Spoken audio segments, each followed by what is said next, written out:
actually getting better at working the producer board there, getting between the different scenes. It's actually kind of smooth and seamless on that one.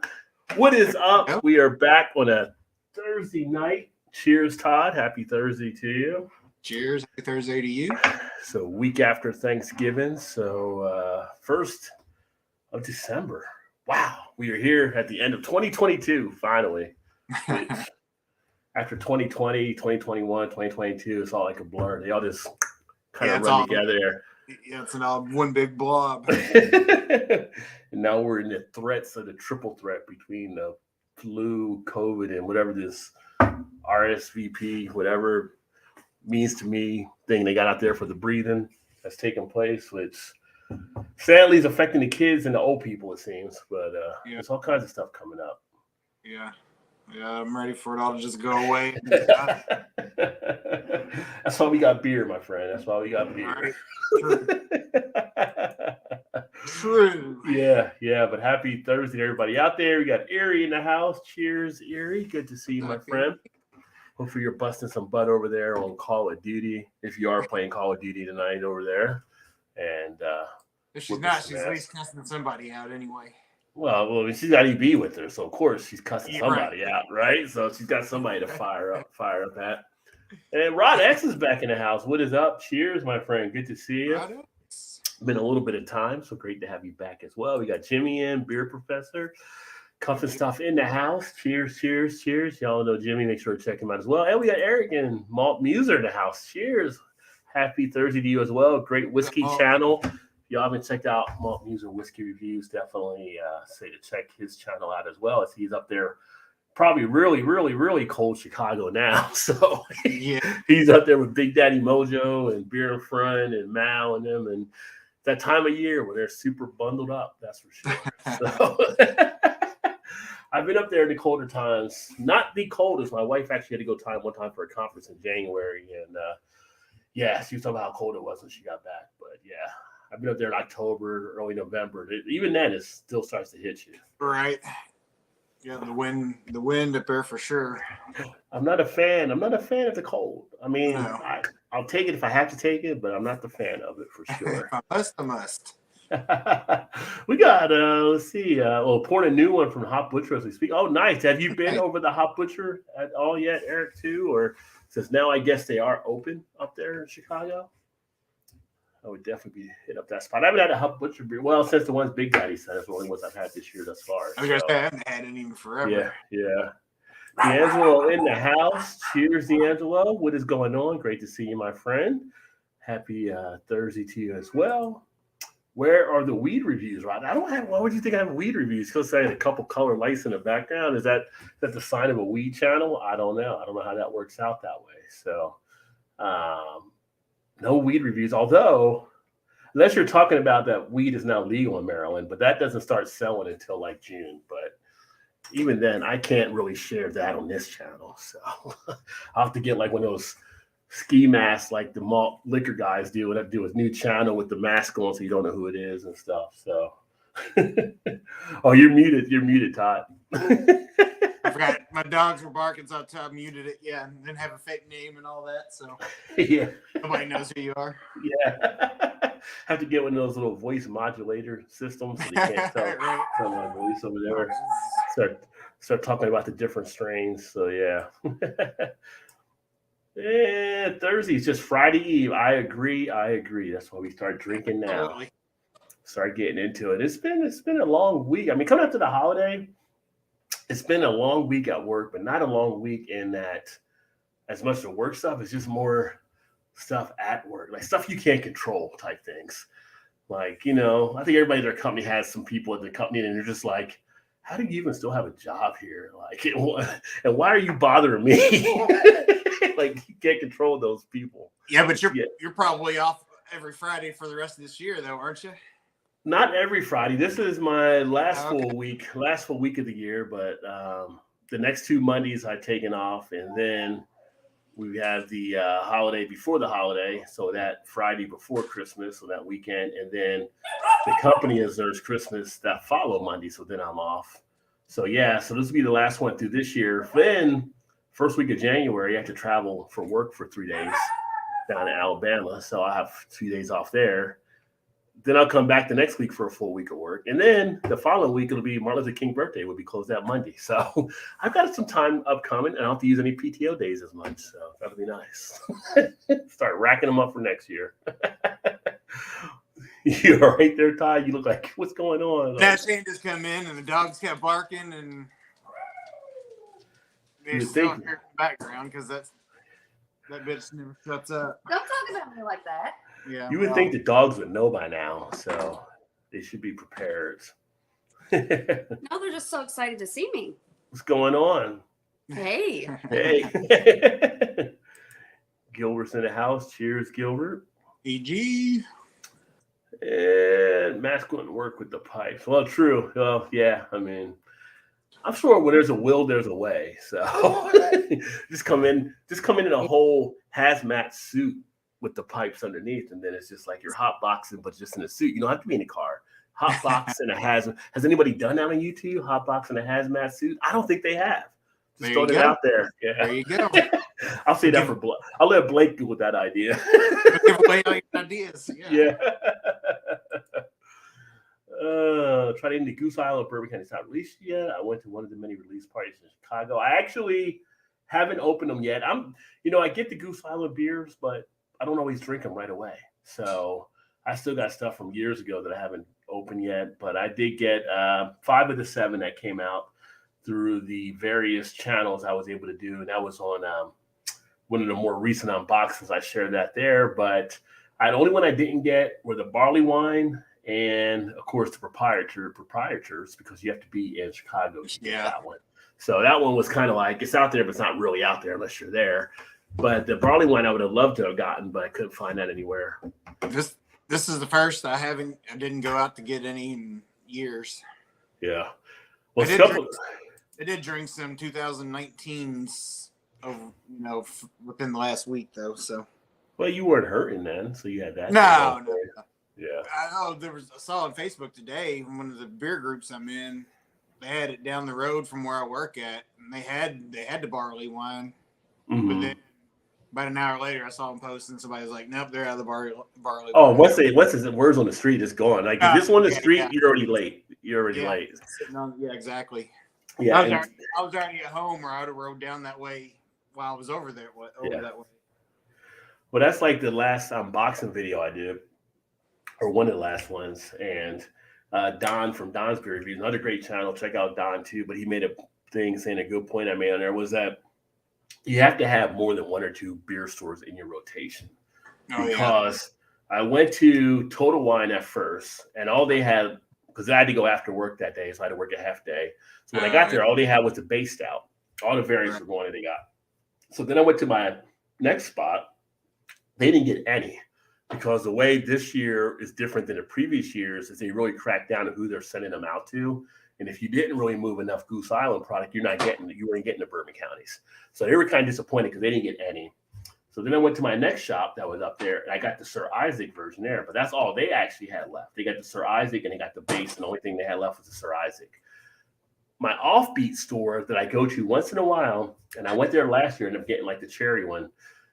I went out there and ended up getting the 30-year anniversary, the Biscotti, and then the other one. So I ended up picking up 3 of them by going to an offshoot place I don't usually go to that most people don't know off the beaten path as much. So, and I don't even think they had a bottle count in there, so I could have even got more if I wanted to when I was there.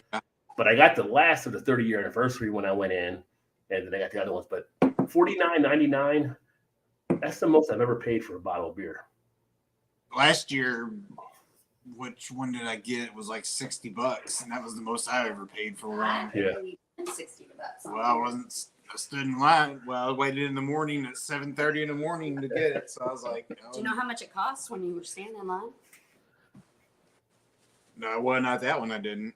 I had an idea that they weren't cheap, but yeah, it wasn't cheap. That's one of the reasons why I didn't go get any this year. I was like, nah, I don't really. I've got years past, so I still ain't drank yet. So. You could probably sell some of the ones you got this year at a higher price and have enough to cover the ones for the last year and cover this one, because the more you keep them, the value goes up. It seems probably true. Yeah.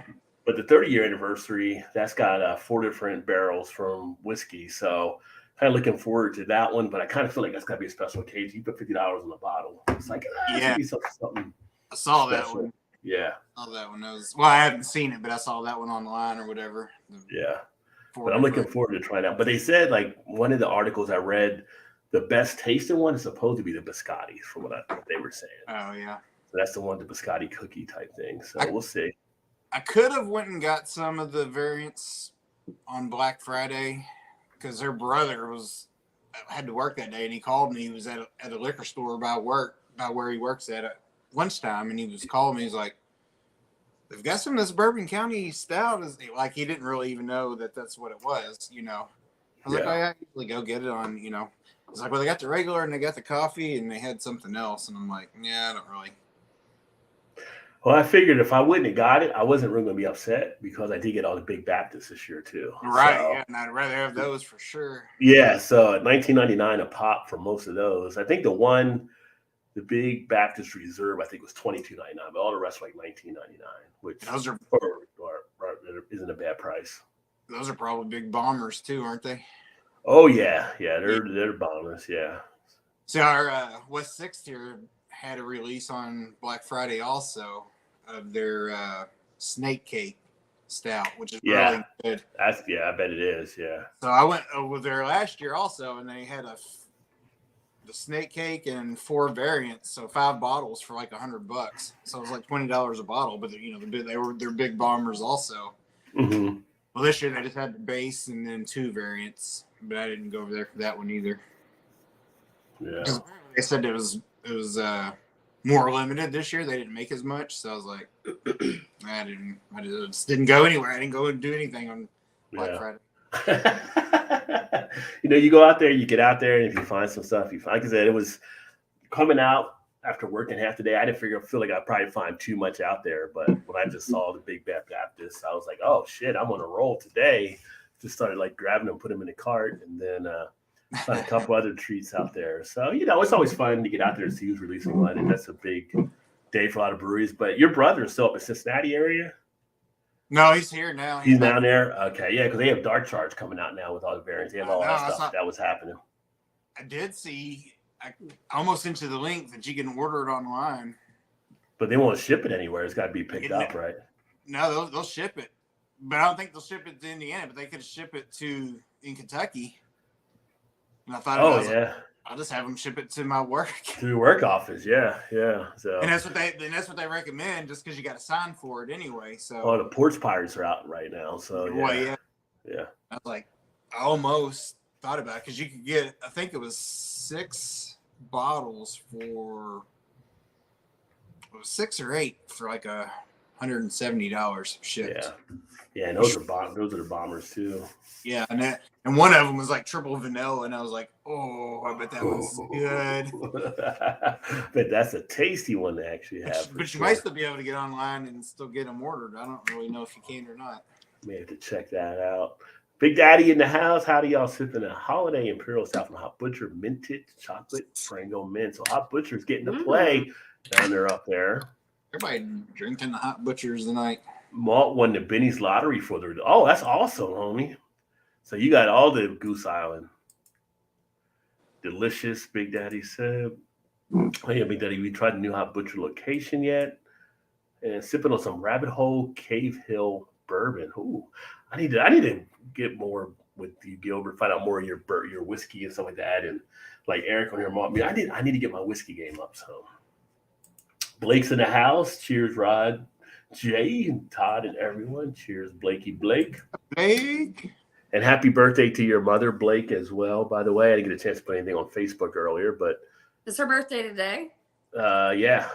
Mm-hmm. I think it was today. Was it today or yesterday? It was today. I think it was today. Fellow Sagittarius. Here we go with the Zodiac stuff. I don't believe in it, but I know it all. Now I know a tiny trickle of it. Just a tiny bit. So he's in Chicago with you, Mark. So he's in. If Dave drops in from Beer in Front, he's actually in Chicago as well.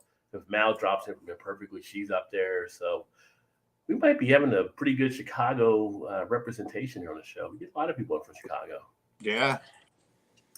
The base GI Stout this year slaps nice. They had a bunch of the base. Like you can still get a lot of the base around town. This is $13.99, I think, for the base this year. The places I've seen. Then I think the rest of them started at $25, didn't they? Yeah. Well, yeah. I think they were all like $24.99 for the most part. I'm trying to think if any of them weren't. I don't know. I think Sir Isaac's might have been 18 where I got it at, I believe. Oh, but the other ones were definitely the $25. Yeah, or higher. Or the 4 to 50. So yeah. My one buddy at work, he called me the other day, and I thought he was calling for a work thing, and he's like, "Yeah, so Kroger, they got the Goose Island thing out here, but it's like $13.99 a bottle or something." And I was like, "That's actually a good price. That's like where it should be or whatever." And he said, "Oh, they got that, and they got this other one, like this biscotti type." That's like. That's supposed to be one of the better ones. So he was like, "Oh, you guys should go get them." I was like, if you're telling me about them now, you have to go get them now before they're going. Because if you're telling me that other people are seeing them, but like Kroger in Kentucky, in Ohio, they would actually get the beers in too. Yeah. Which here is I don't know. I don't know. I haven't been out anywhere to check to see. So. Yeah. Well, you'll find them floating around because nobody gets rid of them all. I mean, some stores get rid of them all, but you always find some stores that end up having them. I'll probably, by the time I get up to New Jersey for Christmas, the store by my mom's house, I've caught stuff there before. There'll probably be some in that store. I feel like usually every year there's always pictures on one of the beer group, the Louisville, it's called Louisville Beer Snobs, the beer group on Facebook. And they're always talking, always show pictures of standing in line and everything. But I didn't hardly see, and everybody's like calls when they get home, they, post pictures of all the beers that they got and stuff. I didn't see hardly any this year, so I was even wondering if people were going out and getting them or not this year.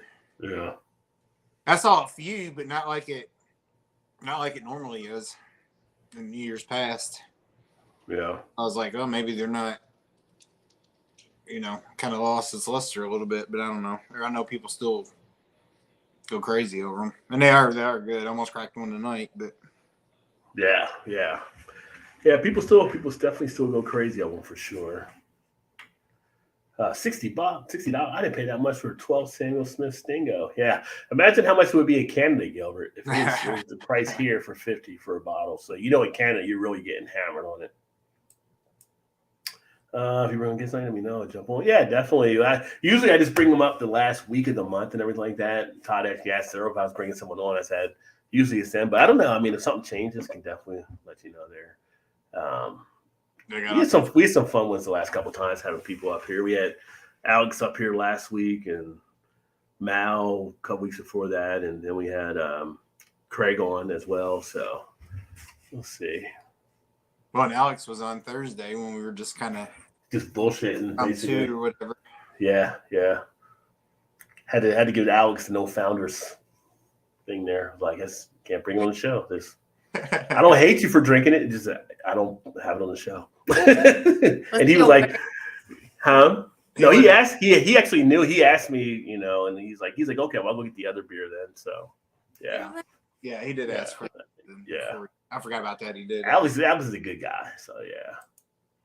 Oh, was Alex the one that was on last week? Mm-hmm. Yeah. Oh my God, he's so sweet. Yeah.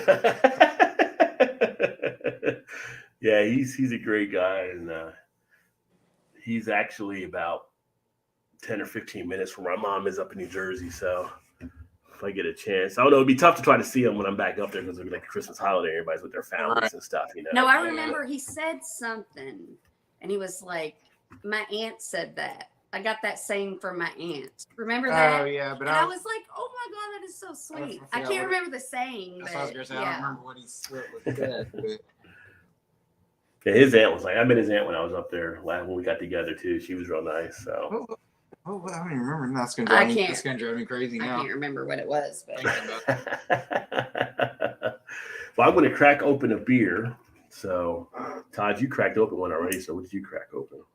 This is the chocolate orange stout Crowler a couple weeks ago from Fistful of Ales, which is their local, local brewery in our Not as close as Our Lady, but it's close. It's pretty close. It's our new Our Lady. It's about 10, 15 minutes. Uh-oh, he's stepping out on Our Lady. Uh-oh. No, we were there for one last night, so. Yeah, we left we go back there, but It depends on what they got going on. But Nicole doesn't work there anymore, and that's basically why I always wanted to go there. You're becoming beer swingers. I guess better in that direction. But that's what I told Todd. I said, I'm not becoming friends with any more female bartenders. I'm like, only male bartenders now, and they can be your thing, not like I'm not gonna be their friends outside of the bar if they're men. If they're women, then I guess too much. So and we've met yes. Yeah. Our two favorite bartenders. I was there tonight at Fifth Bell. My brother wanted to take me out for my last day of being 44, and birthday's tomorrow. Oh shit! Happy birthday! Thank you. And so he took me, and Tony and Paul were both there. To buy all your beers. Yeah, he bought all my beers. Dang. I got there early. I got ready in record time to get there, and he was late. And Donna even came for one. Donna. Oh. Yeah. I thought you was meeting him up there. No, Donna, his girlfriend. And so I was sitting there, and I told Tony, I'm like, I would like a beer, but my brother's going to pay for it. And Tony goes, does he know that? And I'm like, yes, he does. It don't seem like you had a lot of beers, though. I've seen you when you had some beers. No, I had to drive. So, Oh, okay. Yeah. So she'll sit there for an hour and drink water. Yeah, or I whatever. had I don't know. I'm pretty, and I had a good meal today. Oh, I you had pasta, and so before going. yeah, earlier in the day. Carb loading, I like it. Yeah, and then I was I probably had 4 or 5 beers, but it was I drank 4 glasses of water before I left. Look at you, adulting out here. And then, No, I didn't know I was capable, but I am. so we had our beer club on Monday, this past Monday, which is where this crowler come from last month. But then I got this one for her Monday, which is it's called Sangria. Something Sangria. I'm not sure. Santa's. Santa's Sangria. Yeah. Okay, I guess it is a name. So it's like wine and made with wine and fruits and some other stuff. Because I was very leery of it because I'm I feel like that's gonna burn the hell out of my stomach. Because really sweet or tart things burn my stomach really bad.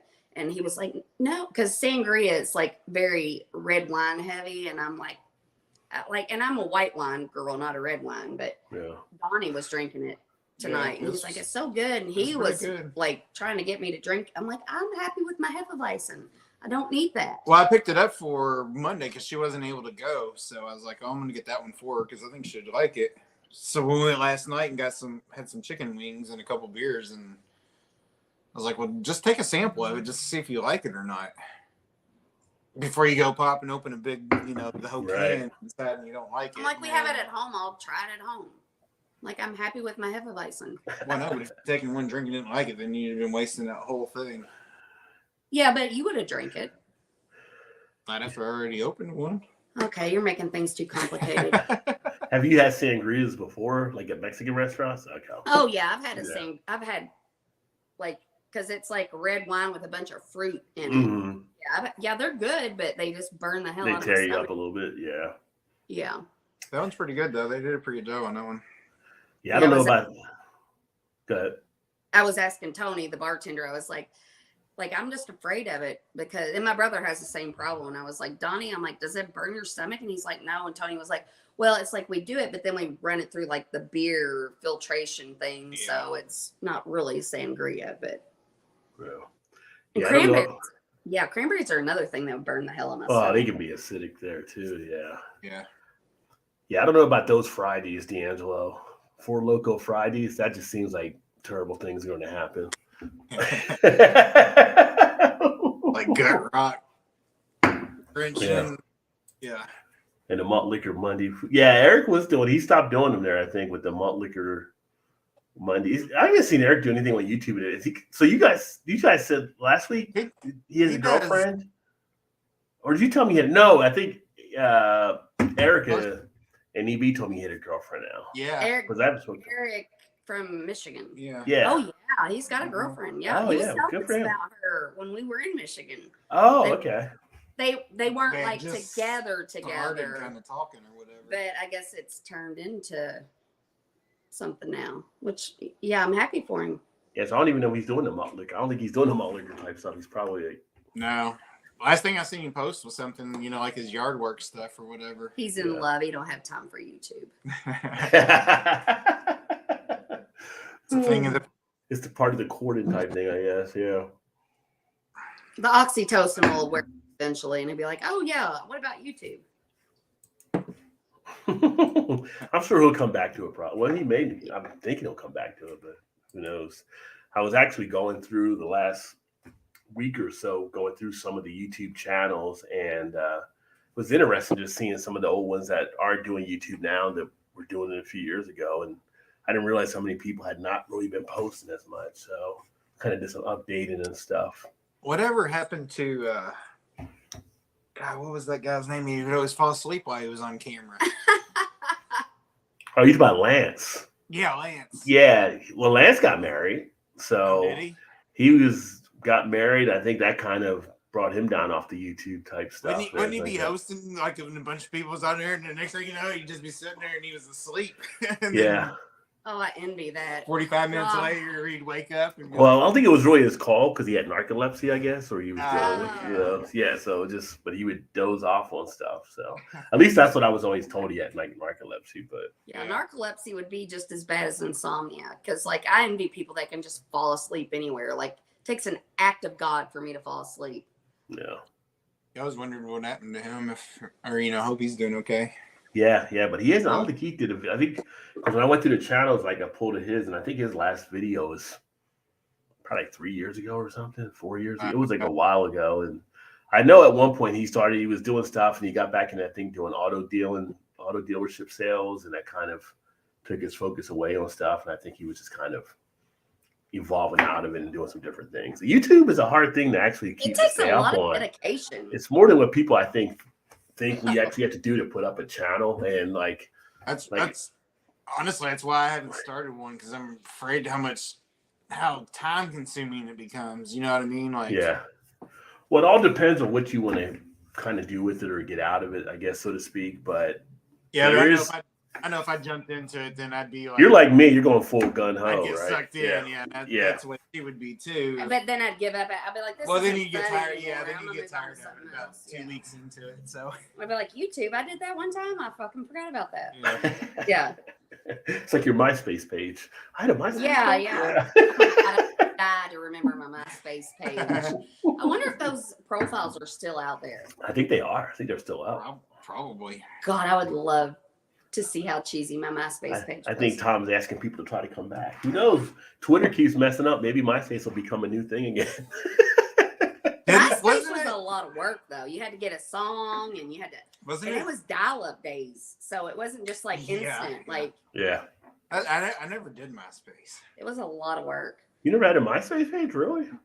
I did MySpace, but it took me like when we lived in our apartment or whatever, wasn't it? Yeah, in our house. Oh. But then when Facebook came out, everybody was on Facebook, and I'm like, I am not getting on Facebook. I did MySpace. I'm not doing Facebook. And literally, my mom was on Facebook before I ever got on Facebook. I wasn't on there for a while either. Like, didn't Justin Timberlake or somebody buy MySpace or something to try to get it going again? I mean, I don't know. This has been several years ago.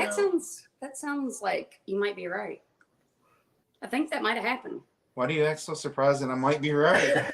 Oddball. No, because that's such an oddball million years ago for that. But I feel like I heard that. She's like, it's not sports, so I didn't think you would know that stuff. No, it feels like something somebody would make up. She looked at me like, what? No, but don't you feel like that sounds like somebody would make up and nobody would be like, oh, they would be like, you're making that up, but it was so long ago, like you're a fucking liar. But I mean, it's definitely like at least 5 or 6 years ago. No, I think you're right. I feel like I heard that. I don't know if he still does, but I feel like he bought it to try to get it going again, and I don't. Yeah, it was too much work. Maybe it wouldn't be nowadays because of high-speed internet. Well, yeah. Yeah. Well, But now it'd it's still be probably a now lot of you work. probably fly through it. Yeah. Well, it was like your own personal blog page, really. So Yeah, you now had your people. like top 5 friends, and you had your like you put your songs I was on, gonna say, can you and put the your sparkly songs backgrounds, and yeah.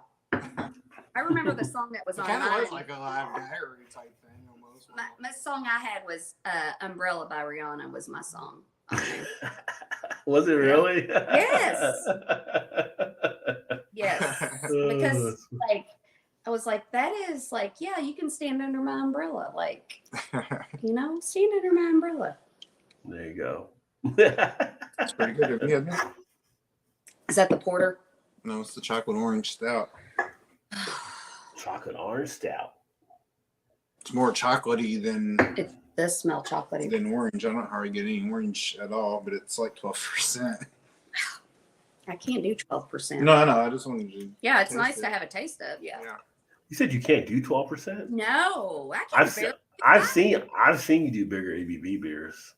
Yeah. No, how did that turn out? Yeah, it's We had a blast. It was the beer fest. We had a blast. Yeah, it was a great blast. time. Oh, right, yeah. Yeah. Oh yeah. Oh yeah, that was fun. Yeah. You managed. But that was like a tiny little. You cup managed of to 12%. go all day on those things, though. That was a tiny little cup of 12%. Well, we had a few different types of cups and stuff, so they add up. Obviously, I don't remember. You were the friendliest did person. I really do that well with you were the friendliest person. You made so many friends. Tenfold when she's got a couple Oh in my her. gosh, yes, I am the person. Which that reminds me, our tailspin getting ready to go on sale. I know I needed to. You text me to see if I was off, and I've figured out my yeah, schedule through February, but I will figure out because it's like March 4th, right? 3rd, I think. Whatever that Saturday is. This is the 3rd or the 4th, yeah. Well, we're going. I mean, I'll request off. We are going, but it's going to be so cold. I mean, it's hit and miss at that time of year. I've only been there. Oh, that's the one that's like in the airport hangar, right? Well, they don't do it anymore in the airport hangar because somebody ratted them out or so they got pissed off about it, and then ended up being like a fire code violation because they had too many people in the hangar. Only because somebody got mad about it and was like, you can't be doing it, and turned them in. No, but when we so went, now it's outside. But when we went the last time, remember there was like there was a big old long line, and there was like all these cars that were parked to try to get to their airplane, and they weren't happy that we were all there, and I'm like, oh, first world problems. But I will say, I guess it might have been pre-COVID. I don't know. Before they had one later on last year, they do have them in the big tents, and it's all like it's heated. It don't feel like you're outside, so it's not bad. What does that say? In this world, nothing can be said to be certain except death and taxes. Yeah, okay. Tax man. Well, isn't that enlightening? That festival will be coming up. Death and taxes, that's all you get. Yeah. Yeah, but we all know that. That's not like something that's going to inspire anybody. We already know that. Oh, it's just a fact. It's not trying to inspire. It's just telling you. Well, I feel like it's got. If you had any hopes, it's just telling you I'm going to crush them right now. No, it's got the 3 dots in front of the saying, so I'm like, this is going to be inspirational, but it wasn't. No, I'm not inspirational at all with that. But what is inspirational? I'm actually drinking Allagash White, Belgian style wheat beer. Ooh, that sounds good. Yeah, you would like this, Shannon. It's whip beer is a wheat beer, so this is the Belgian style. Coriander, orange peel. You like the orange, so can't get that one here. Yeah, you can get Allagash White there, really? I've not seen it. I shouldn't say that because I don't know. They're usually in a lot of different spots. I mean, it could be as distribution. I feel is like just that you would crazy. No, because you would be like when you go get beer, you kind of like, well, Shannon would like this. If you would have saw that, you'd have been like, oh, okay. Yeah. Well, I don't know if we get any Allagash beers. I've never even heard of Allagash. They're pretty big, yeah. They do this. Total Wine might have them. I don't know. Total Wine should have them because they carry Allagash stuff. At least the ones I've always been at. I'll have to check next time I go. Yeah. When I go someplace over there. Well, my brother got me this beer. It was and I went to the liquor store next to Fistful of Ale to try to find it, but I said Leinenkugel instead of Yingling. Or no, you said Yingling. I said Yingling peach. It's like a peach wheat beer or something. And Donnie sent 2 beers of that home with him for me, and it was delicious. And I was going to get some to bring tonight, but then I went in and I said the wrong thing, and they're like, "No, we don't have that." And then she's like, she called her brother, and he was like, "No, that's not what it was." Well. Every time she says Donnie, I keep thinking Bob and Tom in my head for whatever reason. It just pops up every time. Like Donnie Baker. Baker, yeah. Oh my God. Wow. Every time you say Donnie, it just makes me think Donnie Baker from Bob and Tom. So,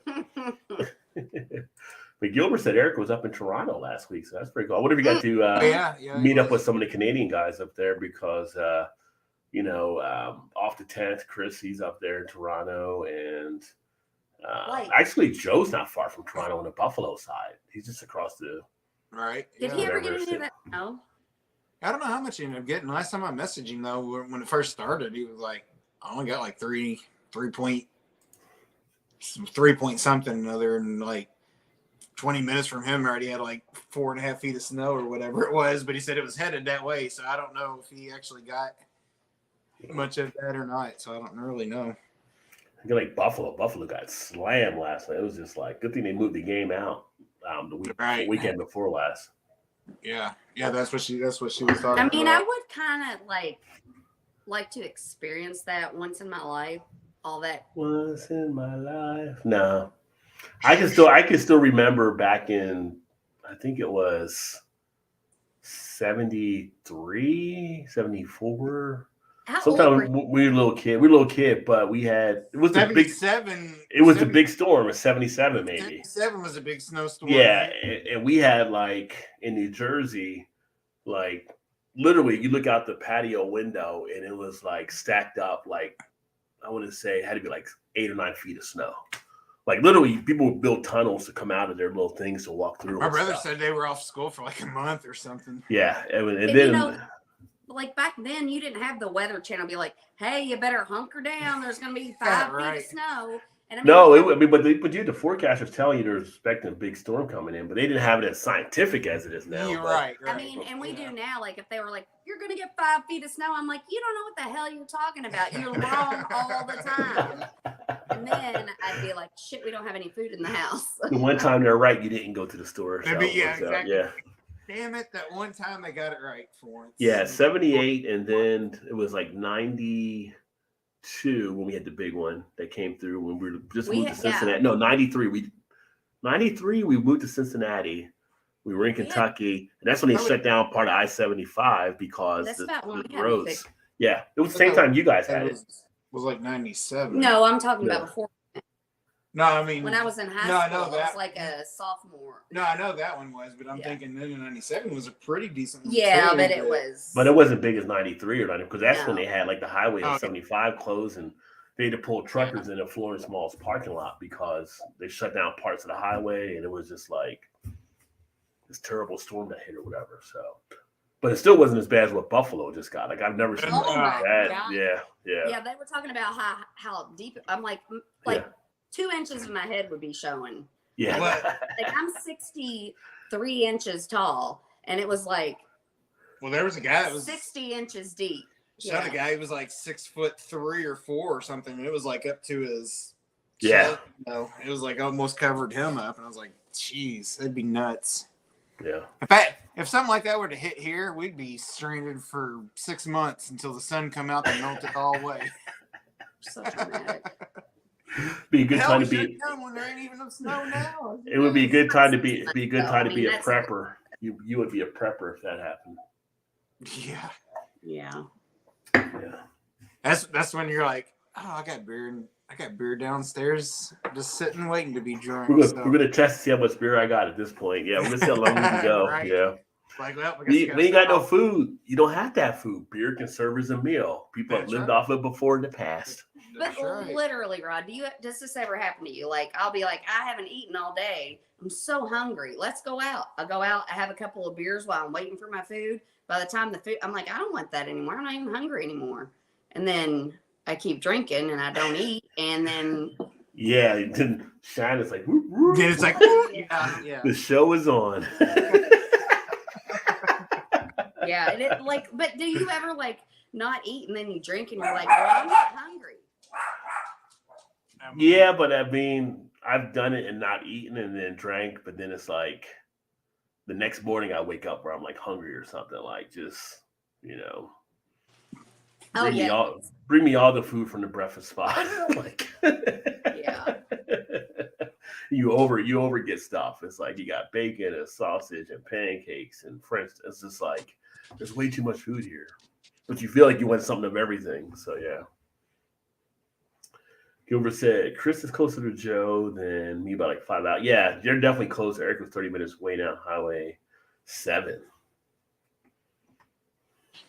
Yeah, I knew he was closer, like down there with Chris and Joe, and I think Greg is down there in Toronto as well. I know Nick is over in New Brunswick, I believe, so he'd be too far away.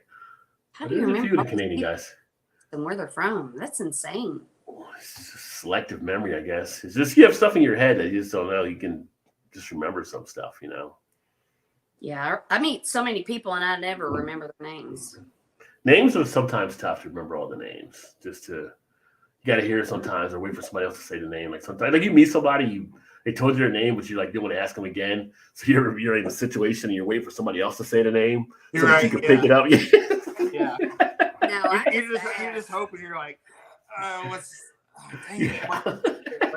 You're listening for somebody else to say it. You're like, somebody else say this guy's name. But I mean, they don't remember your name either, and they're probably, you know. Yeah, I usually get remembered a little easier because I'm usually the black guy in the crowd. So. Oh,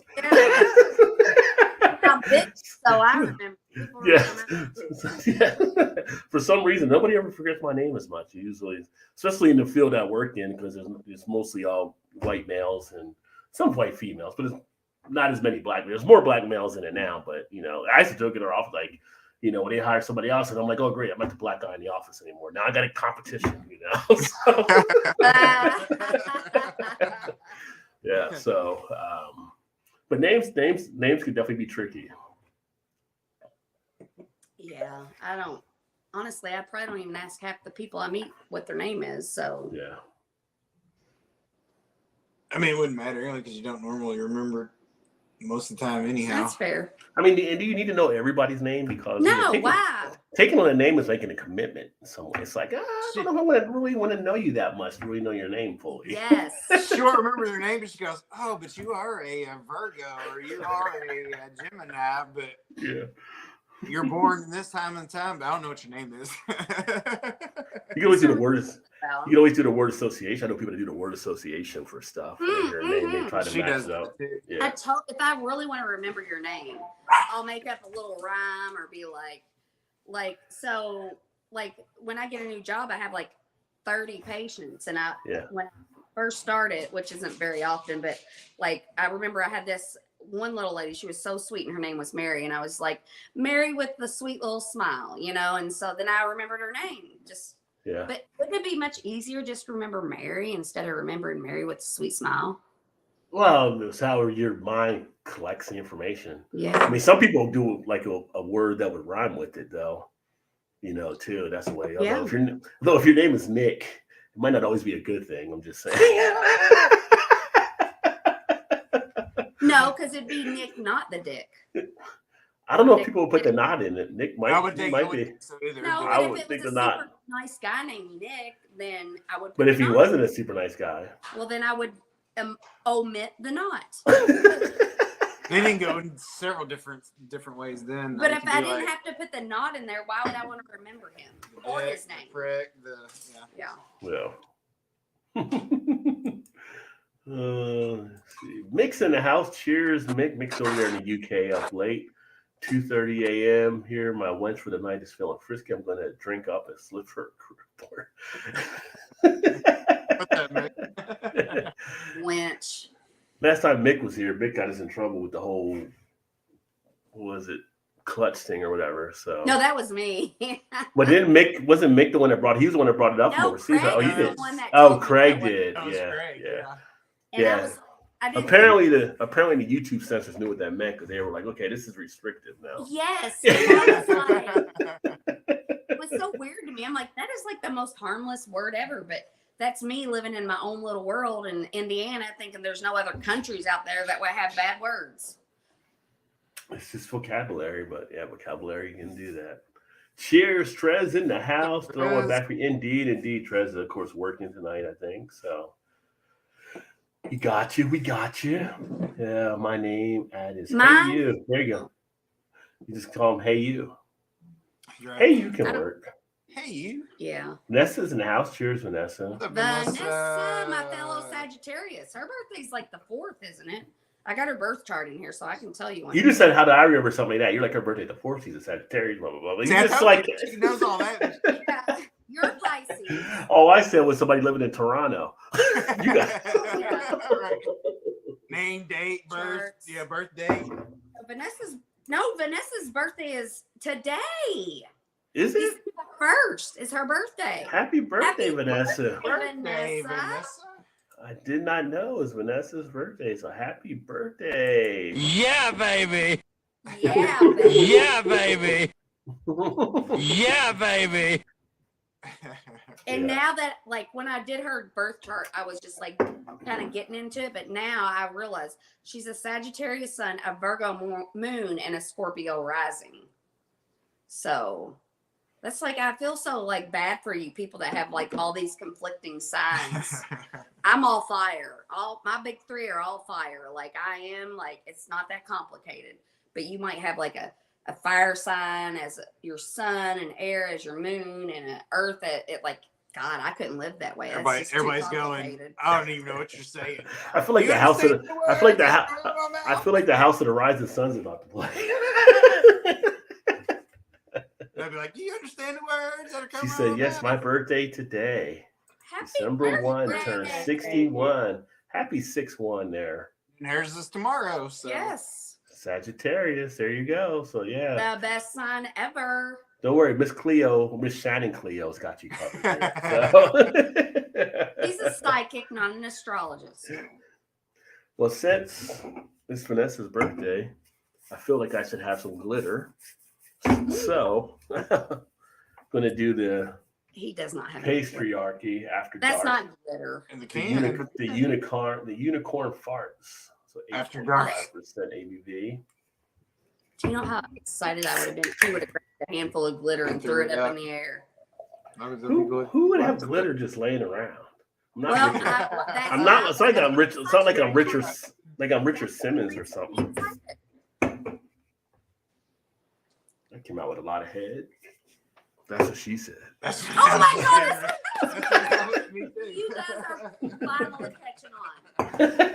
Finally catching on. Like literally, people will say something. I'm like, "That's what she said," and I'm like, "You all should have said that before I did." Like, did you all not catch that? Happy birthday, Vanessa, for Trez. Thank you. I bought the 50 fire brick to complete the wood-fired oven and Soren fire. Oh, nice. So you got that getting wrapped up. She's got so much stuff happening on her back deck. I know. Look at that. It's just like see all tons of it. Dang. Oh my But God!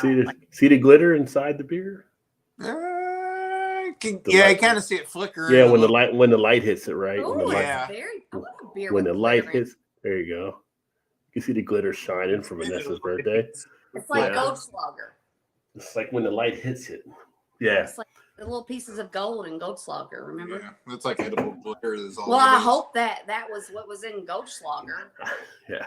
I hope that was edible too. But no, they were saying that it was actual gold, but I saw it on. And people believe I that. saw where they were trying to. There's no fucking They were way. taking it to the pawn shop, and it wasn't. I don't know what it was, but they were giving them some actual money for it. You know what? So I realized this last night, Rod. Like I'm the optimist in this relationship. I'm like everything's gonna work out. But I am way more skeptical than him. He believes things so much easier that I'm like, no, that's got to be a trick. There's got to be something that's too good to be true. Like Like, so what do you not tell me? Yeah, you just something. Yeah. Yeah, I'm like, yeah, I'm an optimist. Well, but what like is you get rich off of it? It was going to give him like $1 or something out of the whole bottle of Goldschlager or whatever it was. Yeah, I'm like, but at least you asked me about it. You just don't. You were like, hey, think about this instead of being like, oh, we're gonna get rich off it. I wasn't going to do that anyway. Oh, Vanessa's chart. Oh my God. Zodiac signs are as complex as finding a zodiac killer, much more mind numbing. Oh yeah. But look, she has no planets in half of her chart. Glitter beer, interesting. Yeah. I mean, this is their next edition of the glitter beer because the actual one was the unicorn farts, but this is the unicorn farts after dark. So, I've had the regular unicorn farts, but I haven't seen or had that one. This is the one they just came out with about a month ago, I think. So I assume that one's a stout. Is that what that is? Yeah, chocolate cinnamon crunch breakfast stout. Ooh. So what they were going for, if you remember the cereal cinnamon toast crunch, Yeah. kind of give you the flavor of that, but having a chocolate with it. So is it good? It's all right. It's okay. I got the review that'll be coming out on it, but it's got a nice sweetness to it. You definitely get a little bit of that crunch type appeal to it, but it is thin, as Paul would say. P. Brew News does have some thinness in there. Not overly thin, but you definitely pick that up. I like my stouts to be strong and hearty, so this one's definitely less than that. And being Vanessa's birthday, I got the next beer after this is actually one she's going to like because I do have that now. So Dragon's milk. It's a dragon's milk. So I'm going to share that one here in a second. I've thought about opening one of those. Which the gold just comes back out. Yeah. Yeah, it's the third one. Yeah, the gold comes. You'll be shitting gold in the morning, son. Glitter beer, awesome. Yeah. So the Claw, they're actually out here in Maryland, and this is their edition number 25 that they have. So it is the Patriarchy. So if you have the Patriarchy series, which they do with the different ones, this is number 25 in the series. So if you do get the Patriarchy, you should be able to see this one wherever you're at. I need a new beer for New Year's that ejects glitter out of the cap. That would be good there, yeah. It doesn't have a ton of glitter with this one. It's got just, if the light has to hit it right, but now since it has dissipated, you can see it more with some of the glitter. You might have said, but I didn't catch it if you did. What's the ABV on that one? 8.5. 8.5, okay. Yeah, but usually get the Patriarchy beers. Huh? Who does that one? DeClaw. That's what I said. Yeah. But you usually get the Patriarchy series, so you should get this. Yeah, we got the regular unicorn farts, but I haven't seen that one. Yeah, so this is the last well either, so I don't know. We may have. Well, this is the last one in the series they just did, number 25. So. Okay. Yeah. Did that one just come out? Yeah, about a month and a half ago. I've really been out to buy much beer at all lately, so. Just like the Golden Goose, right? Yeah, right. Drinking the Goldschlager, just like the Golden Goose, and get it right out. Yeah. Honey, any Dragons Reserve tomorrow? Yeah. So Dragons Milk Reserve option 3 is now out there, so you can actually check that out there. So. Vanessa, have you got your Dragon's Milk in a keg yet? Oh, she is looking for it in the keg. She knows where to go. She was talking about making a road trip for it. Yeah. Aquarius Zodiac. The age of Aquarius. Is it the dawning of Aquarius too? See, now we're all in this whole Zodiac thing, thanks to Shannon. You're right. Yeah. What about Pisces? The fish that saved Pittsburgh, son. That was a great movie back in the day. Don't underestimate the Pisces. They saved Pittsburgh. I don't know if Pittsburgh were saving, but they did it anyway. But they did. Speaking of sports, so now being in Maryland just went legal on their sportsbook betting, where you can do it like on your apps and stuff. Back on I want to say like last week or whatever. So if you spend $5. Yeah, you were talking about that last week. Thursday. Yeah. So FanDuel, if you spend $5, you got 200 in free bets.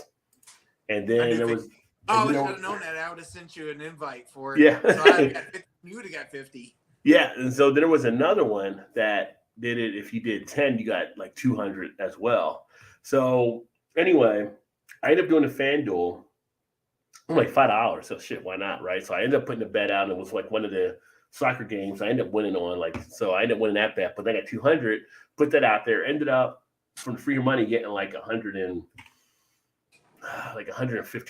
whatever. So that already paid for just about half of the beer I had paid this previously getting. Yeah. So then I went to the other site, did that one, ended up picking up like another almost $100 on that one. So basically all the beer costs are being covered by the betting site. And then it was DraftKings was the other one. So then DraftKings. I'm thinking about switching over to DraftKings. So DraftKings sends me a thing yesterday, and they're like, "Oh, free parlay bet, $10, free for you going to do or whatever." I think it was 10. And so it was like Kevin Durant had to score 8.5 or more in the first quarter, and then John Morant had to score 7.5 or more in the first quarter of last night's games. I'm like, that's pretty easy bet there. So sure, I went in and did it. Ended up $48. Just straight roll over. And so tonight they sent me one, and it was like Luka had to have like 3 3-pointers, which I think he did nail. They were playing Detroit. The one Detroit guy had to have at least 2 3-pointers, which I think he nailed. And then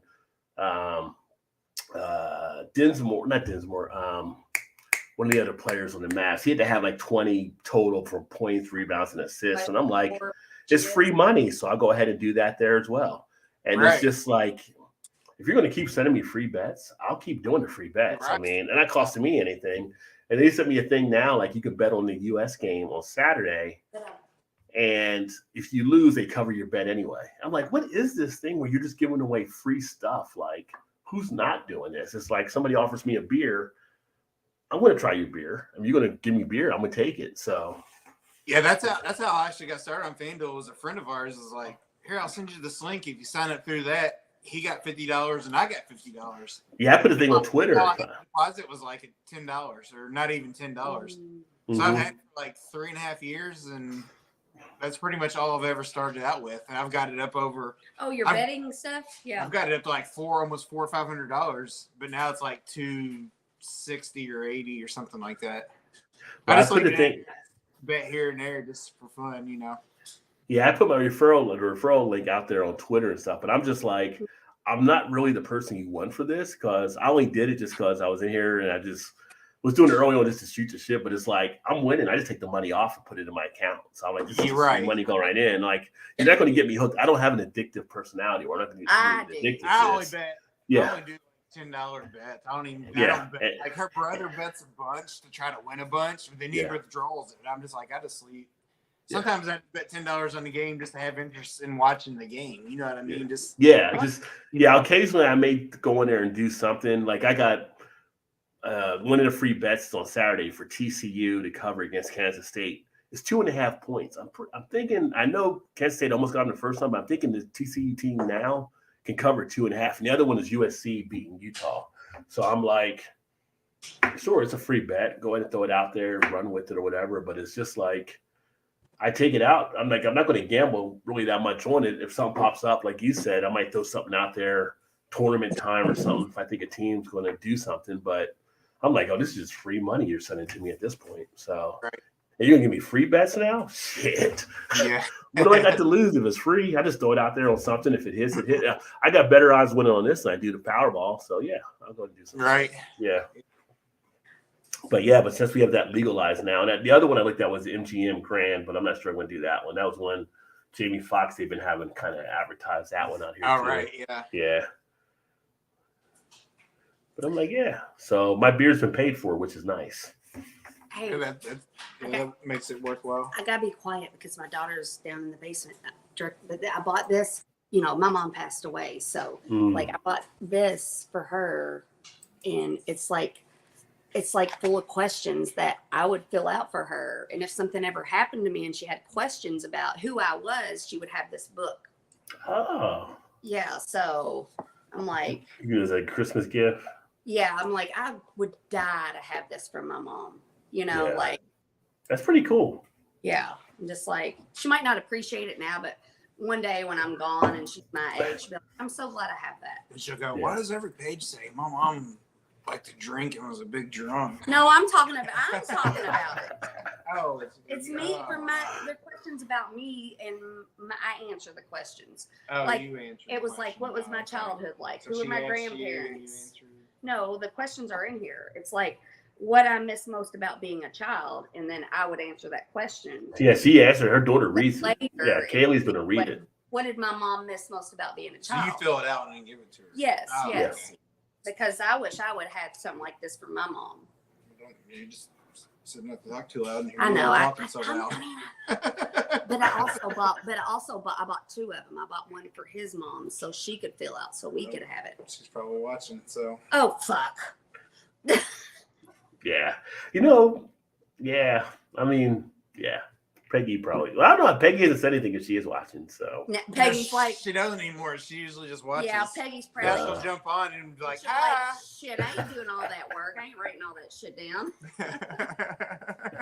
Because I was like, is this like, I'm like, yeah, it's going to be a pain in the ass to fill all this out. But like, I know, I wish I would have had that. So, because I could be gone tomorrow and she'd have questions that I never answered. And maybe this book could give her the answers to those questions. That's a pretty cool idea. I don't know if she does. The only time I ever know is when that she's looking is when we're not doing the show. And she's like, no show tonight? And I'm like, I didn't even know you was even watching anymore. She'll jump on here, so she probably will now just because. She probably will now, yeah. Because such a blabbermouth. I am such a blabbermouth. But it's not yet. Brooklyn has the keg, so one day she'll get down to Brooklyn and actually get the kegs of the Dragon's Milk. Jesus Christ Superstar, son. I don't know if I've ever watched Jesus Christ Superstar. I haven't either. But I've seen parts, really but I don't think I've ever really watched the whole thing. Because I'm not a religious person, but Heather went and saw it. And Heather's not religious either. And she was like, it's really good. You should watch it. Well, it's always had rave reviews around the play. Yeah, she's less religious than me. Yeah. Sipping a Fistmas from Revolution Hoppy Christmas Ale. Nice. I heard that was actually pretty good this year. That is a good one. Yeah, Connecticut legalized betting, and was it Ohio that just did it? Or Kentucky out there, Todd? No, Kentucky will never legalize that. I thought somebody else just legalized it, though, in one of the other states out there. Maybe. I think it might have been Ohio, but I'm not sure. I think they're getting the same specials they're seeing, like with the 5 for $200 or whatever.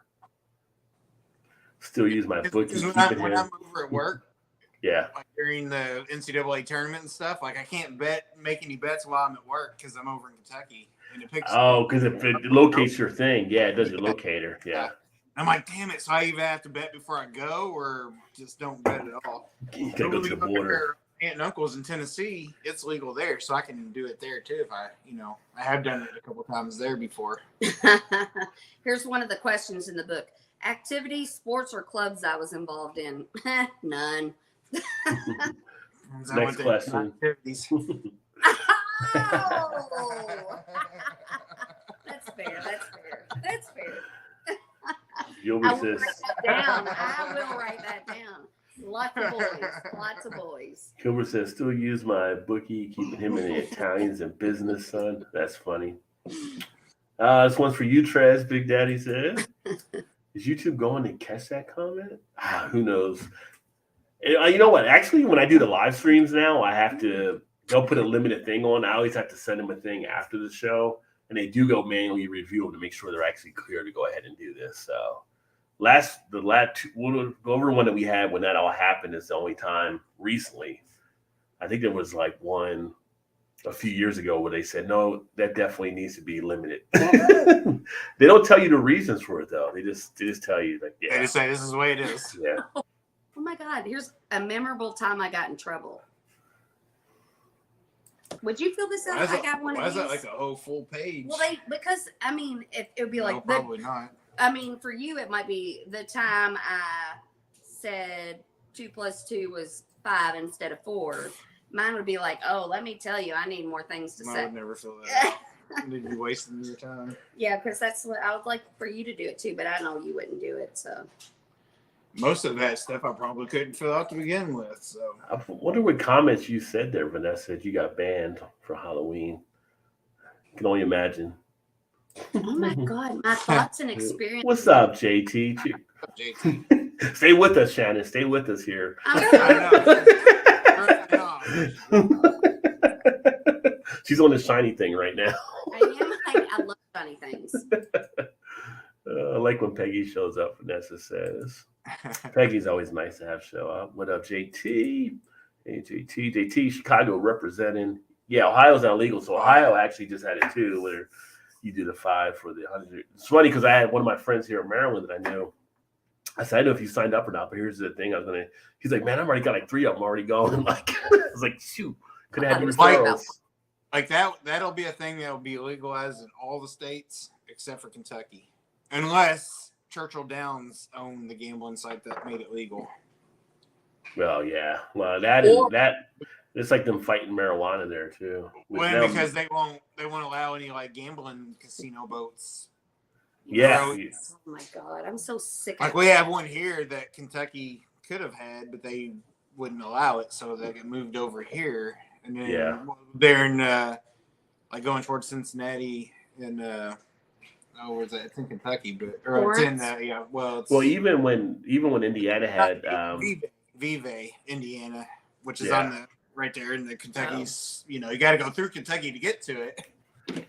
Well, even when Indiana got at the time, I think it was Argosy or whatever, it was like a pain in the ass. So they had to actually push off land. Yeah. Before you could start gambling and stuff, before they finally got to the next stage. Well, that's the way it was here when they first started. Like the Indiana owns like 5 feet of the river, right? The state or whatever.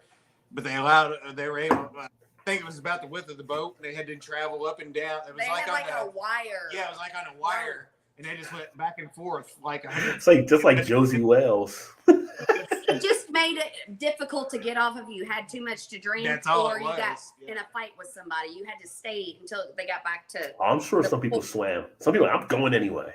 But they've since done away with that. Now they've got Now they built one. Well, now you could be. Yeah, now you could be stationary now. No boat or anything now. Well, then who cares? Like that's not even special. What up, Dee in the house? Cheers. Great Lakes Christmas sale. Great Lakes Christmas sale is always solid. Haven't done it this year. They got the barrel aged versions of it out too. I'm actually trying not to buy any more. I said I'm not going to buy any more beer this year because now I've got the Black Friday beers out of the way.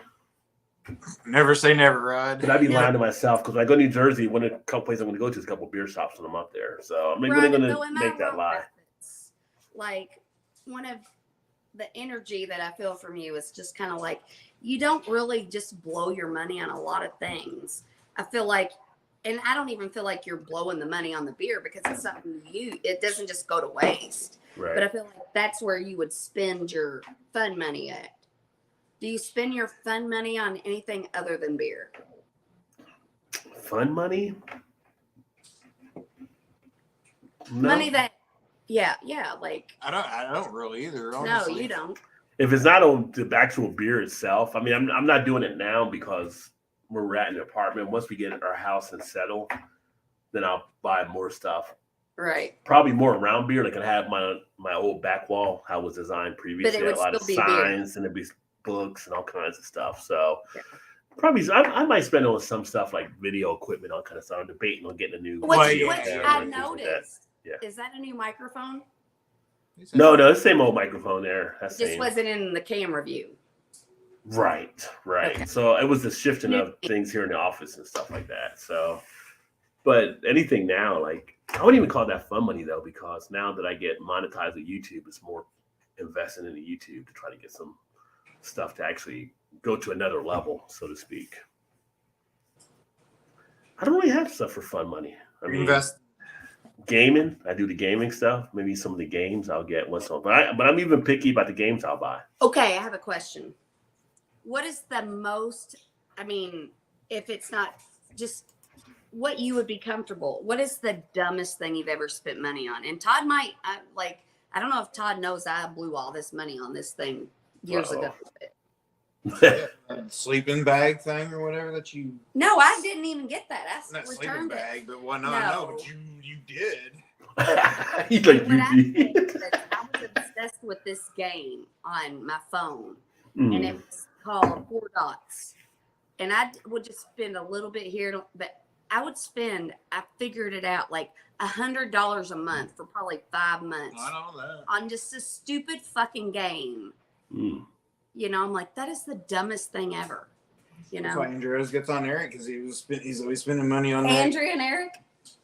Well, I don't know if he still does or not, but he plays some kind of game on his phone or whatever. It's like building a city and like Sims. Kind of like Sims. Yeah. I forget what it's called, but he was like, "Yeah, do you remember that? Well, last time we were down there, she was getting on him about it, and he was like, yeah, they were like going at it." Well, he's a Sagittarius too. We're all about what's in front, the shiny thing in front of us. We don't think about tomorrow. We're like, this sounds fun now. I'm not worried about. I'll deal with tomorrow's consequences tomorrow. And they're like, shit, I shouldn't have done that yesterday. And I don't remember who brought it up, but she was relating into him, and he was like, "Oh, we're gonna go there," and he was getting all pissed about it. Oh, like, yeah. Oh. That's my cousin and his wife. Yeah. That's funny. I don't know if I've had anything that were. Yeah, I don't think Todd's got an answer to that either. To like anything like that or anything. I would say probably the questionable things, like it's not really a bad thing because it's like an experience type thing, but like, you know, you met my wife, she has more of a higher taste like for food. So I don't get a high taste in food as much. So sometimes we'll go to some of the restaurants and I'm like, I can't believe we're spending this amount on food. The food is good, but I just feel like. But I bet you probably spend more money on beer than she does on that meal. Oh yeah, probably. So I mean, like, so you go to fucking hard time. You go get a Ruth Chris steak. You know, you get a Ruth Chris steak, and I'm like, is it really worth what you get? Like when we had Ruby's in Cincinnati, is it really worth what you? But it's more the experience. Yeah. So it's not like I said, it's not. Would be. I agree with you, by the way. I mean, I would never do. I'm like I said, it's not a bad thing or anything. It's just it's not something. If it was me, to probably go out and just, you don't understand. Yeah. Because I feel like food's like utility anyway. I just feel like you just do it to sustain, you know. Yeah. Mine, not so much now, but years and years ago would have been playing golf. Where you like golf though? I know. That's a stupid thing to spend money on though. When you're spending $100 for a round of golf that for 4 hours or whatever, I mean, you get 4 hours. I got like 10 minutes out of $100. No, I know. Well, I mean that's true when you break it down that way. But I'm just saying. No, I mean you were just asking. I was like, that was probably what you feel guilty about. Well, I don't necessarily feel guilty about it, but I'm just saying like in. Well, I'm really glad that you spent that money on that because I bet you enjoyed it.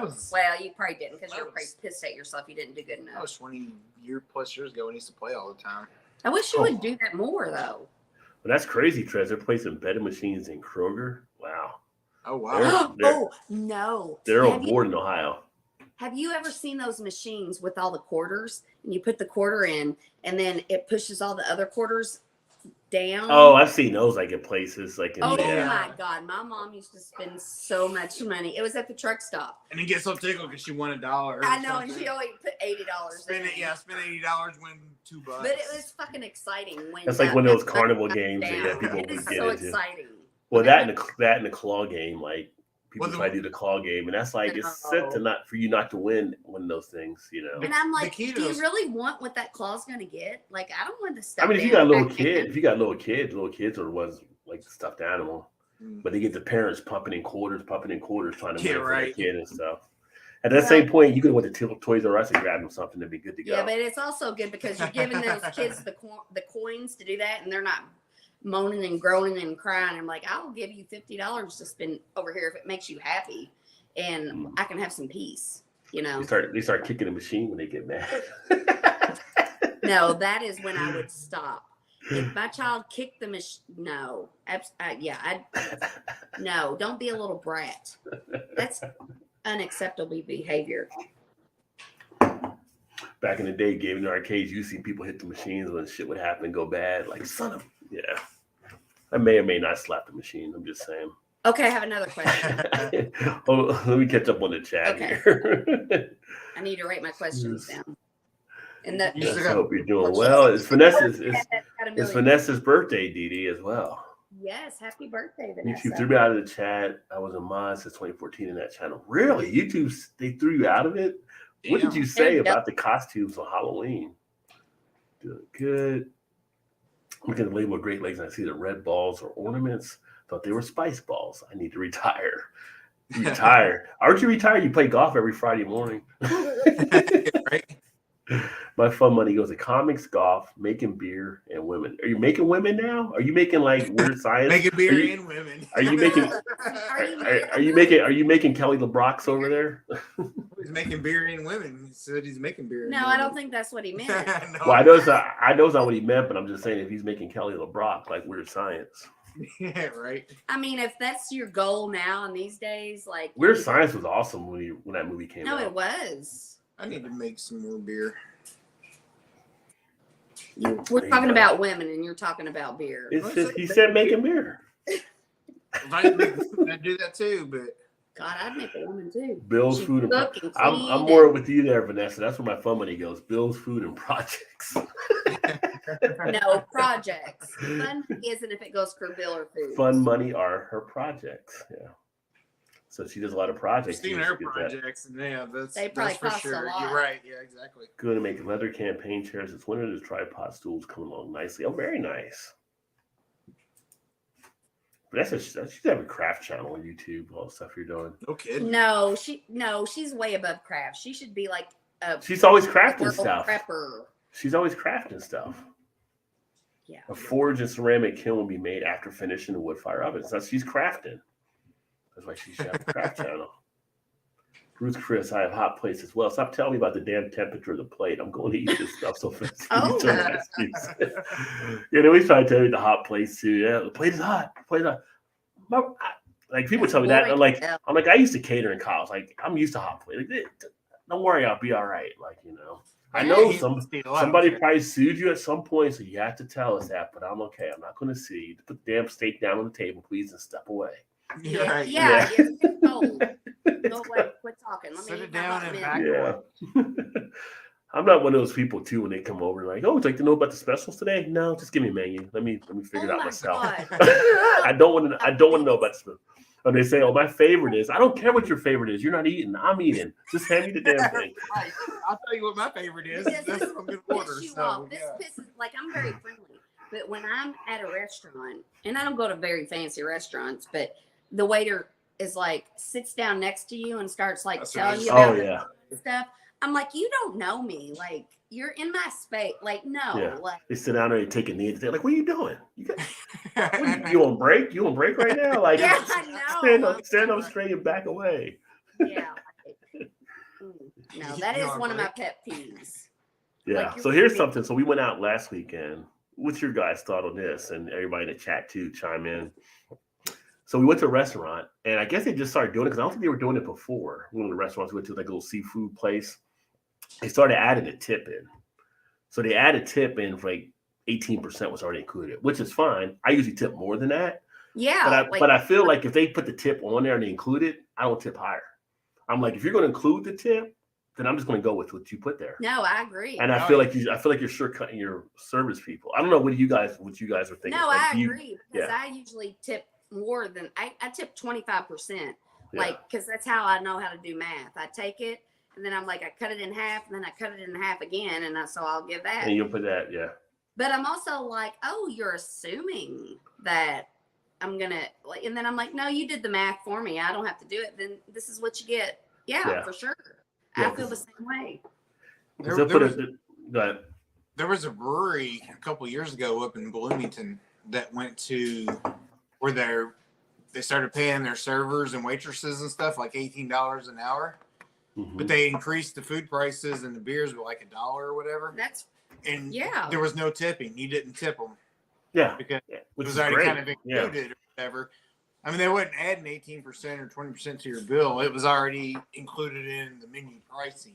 Well, there's salons that do that. It's like so they were. Yeah. So I was wondering how that actually went over because of what you just said is like if you're gonna include it, then you're not gonna get any more. Like right, but they'll have a space say additional tips. Like why additional if you already included? I'm not gonna try to figure out anything else. But I also feel like there are assholes out there that do not tip. So, and then there are people there definitely are. Way more, so that's a more like sustain. You know what you're gonna get. Like it's a more. But then just raise the prices, or you put a tip on there. I mean, if you actually know the history of tipping, I'm surprised. I'm not surprised because it's America. But knowing the history of tipping, it's like something that should have been done away with like a long time ago, just like they did in England and stuff like that. It's Europe. Yeah, I mean they don't tip because of the history But- of it. It's and just they pay don't- your people the fair wages. Yeah, and then it's also like the taxes. It's like when we go and buy something, that is the price, taxes and everything. When you come to America and you buy something, that's not the price you're going to pay when you get to the register. They're going to add on the taxes, Right. and you're going to Yeah. have a different.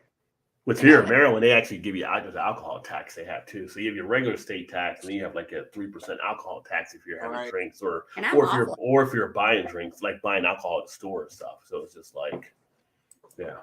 But it is what it is. But at the same point, it's just like But Rod, I'd rather have the price included. You don't have to actually worry about tips. Well, it's kind of like Michigan. You're going to pay higher just because they're thinking you're going to bring back the bottles and aluminum cans. Yeah. You get your money back. But what if you're from out of state and you're going just visit? Like, you're not going to go return into that shit. So you're just. Which is kind of funny that some states still do that. It's kind of like, I mean, I guess it's good because they do that because you can recycle, but it's just, there's like, there's 50 states and only like 4 states do it. So Right. It's like Arizona and that one town in Indiana doesn't do the daylight savings time and everybody else does. We're a country. Right. We're a country, but each state has their own It's their own country. Like, it is. It's kind of like, how the hell am I supposed to know what you're doing in Tennessee or Texas? And yeah, because like you go down there and it's like they don't pay state taxes, so it's all included in what you buy. Yeah. Yeah, they have one day, like we go down to Aberdeen's, they're like, tomorrow's the day you can go and you don't have to pay taxes on anything. Like they have this one day where you can just go and buy whatever you want. Coin pusher machine. That's called, the coin pusher machine. Yeah. Dude, I went to Ruth Chris Steakhouse, April 1995. They've been around that long. I don't remember being back in the day with those. I've never been to Ruth Chris. I don't think I would fit very well in it, Ruth Chris's. Probably not. Oh, you'd be fine. I got in there, It's she'd be like, OJ here, Ruth Chris would be like, no, we're not serving you. You're gonna have to go. No, I'd be talking to the waiter. I'm like, hey, you got a cigarette? Let's go smoke. Yeah. Like, I bet you can make a better steak at home. I know my husband can. Happy birthday, Vanessa from D. Yeah. It's like, what makes you better than Roadhouse? That's what I want to know. Yeah. Right. Other than your $50 higher on the steak than. Like I can't even see your steaks at Roadhouse. They got them right in the front case, and I can see the steaks. Yeah. And they have rolls with a very nice honey butter that you can put on, and they're free. Big Daddy said, "Happy birthday, Shannon." Well, when that says I give cash to the servers directly. Back in my mom does that. She's like, I just put on the card. She's like, well, I wouldn't give him cash. Like, I put on the card. I'm not going to mess around with it. I just put on the card. I mean, I know what you can do the cash and you can kind of pocket type stuff, but we never have cash. I never carry cash really. It's just like and when we do have cash, when I literally have the money in my wallet that's left over from the last time I went to an ATM. That was 7 or 8 months ago. Like I don't spend on anything really. And I give cash. Like we went out like for Thanksgiving dinner. It was for the valet guy. Yeah, unless you go, if you go somewhere you know you're gonna need it. And anytime I've done cash, it's been valet. Like every time. When I am the sorriest, I don't have cash is when we're driving, and there's somebody that is asking for cash on the side of the road or for money, and I don't have anything to give them, and I'm just like, Shannon, you need to carry more cash. Yeah, but me and my wife ate there and 2 people. It was $250 with a tip. Never been back. I like Fleming's better. We go there for the holidays. $250 with a tip at actually Ruth Chris isn't bad. I'm like, you could get a hotel room and go to the pub down the street for that. I've been in places where you spent good amount more than that, and it's just like yeah. I'm trying to think back. The experience was great. We had a great view. The food was good, but I'm just like, I don't think I would probably go back there. I just feel like years and years ago, I'd been like, let's go do that, and sometime. But now I think about it, I don't really care to spend that much money for that. Well, it was kind of like when we went to the one place here, and we were like at a high-rise place and overlooking the city and stuff. And it was cool and stuff. We were there for special occasion, all kind of stuff. But it was definitely bougie. So as I looked around the room, it's just like, Yeah. this is like an elitist I'm place, which I'm not here. fully elitist. I can be liberal and stuff, but I'm not an elitist type person. I just feel like No. this is like, This it just felt like you were just dripping elitism as you sat there and stuff. You know what I mean? And it's just like, you know. So I would just feel out of my I element. like to be just with the folks and just, you know, chilling. It's got the whole, you know, they got the whole, I don't think it was like harp or piano music that was playing. And it was like, it was a nice experience, but it was just like, it's not me anymore. You know, back in the day, if I'd been like trying to take out business clients and impress, okay, that would have been somewhere we're trying to go to. But you know what? I bet your business clients would rather be in a little pub on the side of the street and probably have strippers or something, you know. Like, sometimes they do. I mean, when I used to travel for work and take out people, it was kind of like I would ask people down there like, where do we want to go to, blah blah, and it's like, oh, we got this or that. It'd be like the name change. Like, no, if I wasn't here, where would you want to go? And that's where we're going. And that's when I went out to Florida, when the first time I had gator, because we went to a place where they served like gator, deep fried gator, had a band playing. It looked like you were in the back hills of somebody's Tennessee moonshine whiskey type spot. And it was a fun time. Everybody had a blast. You just go there and let your hair down. Yeah, you relax. And it's just like this other place, it wasn't like it was too stuffy. It was just too elite, more elite than I would want it to be. Not you. Spot type thing. Right. And I'm just like, you know, and the people were nice. All the service. I mean, you had the people that got you up there to get your table, to the different team. They had service. So everything was good in that part. It was just like, it was kind of like Demolition Man and being in the fancy Taco Bell, and you're like, and you're Sylvester Stallone, and you're looking outside, wondering what the other people are doing out there. They're just trying to, you know, and it's like you'd rather be out there with them than be inside that fancy Taco Bell. That's all I'm saying. Demolition Man, I cannot believe you brought that movie up. I love that movie. It's a good Sandra movie. Bullock, and wasn't it Sylvester Stallone? Mm-hmm. And I don't like Sylvester Stallone, but I loved that movie. Well, no, Wesley Snipes. It was in that Wesley Snipes was the bad guy. Yeah. Such a good movie. And I was like, you can't kiss because no, we can't exchange body fluids. That's gross. Which I kind of agree with, but it's also kind of like not very personal. So, you know, that was a good movie. That was a fun movie back in the 90s. Yeah. Thank you for bringing that. And then he was just like, he saw the muscle car and he was like, oh, that's what I've been looking for. And it was like this whole electric car bullshit. He's got the muscle car and just he got the burger. And she's like, do you see any cows? And it's just like, and the lady's like, oh, it made out of rat. He's like, I don't care. It's better than what they're serving up there. You know what I mean? He was just like, you just lost me. You men and you remember every little detail of the movie.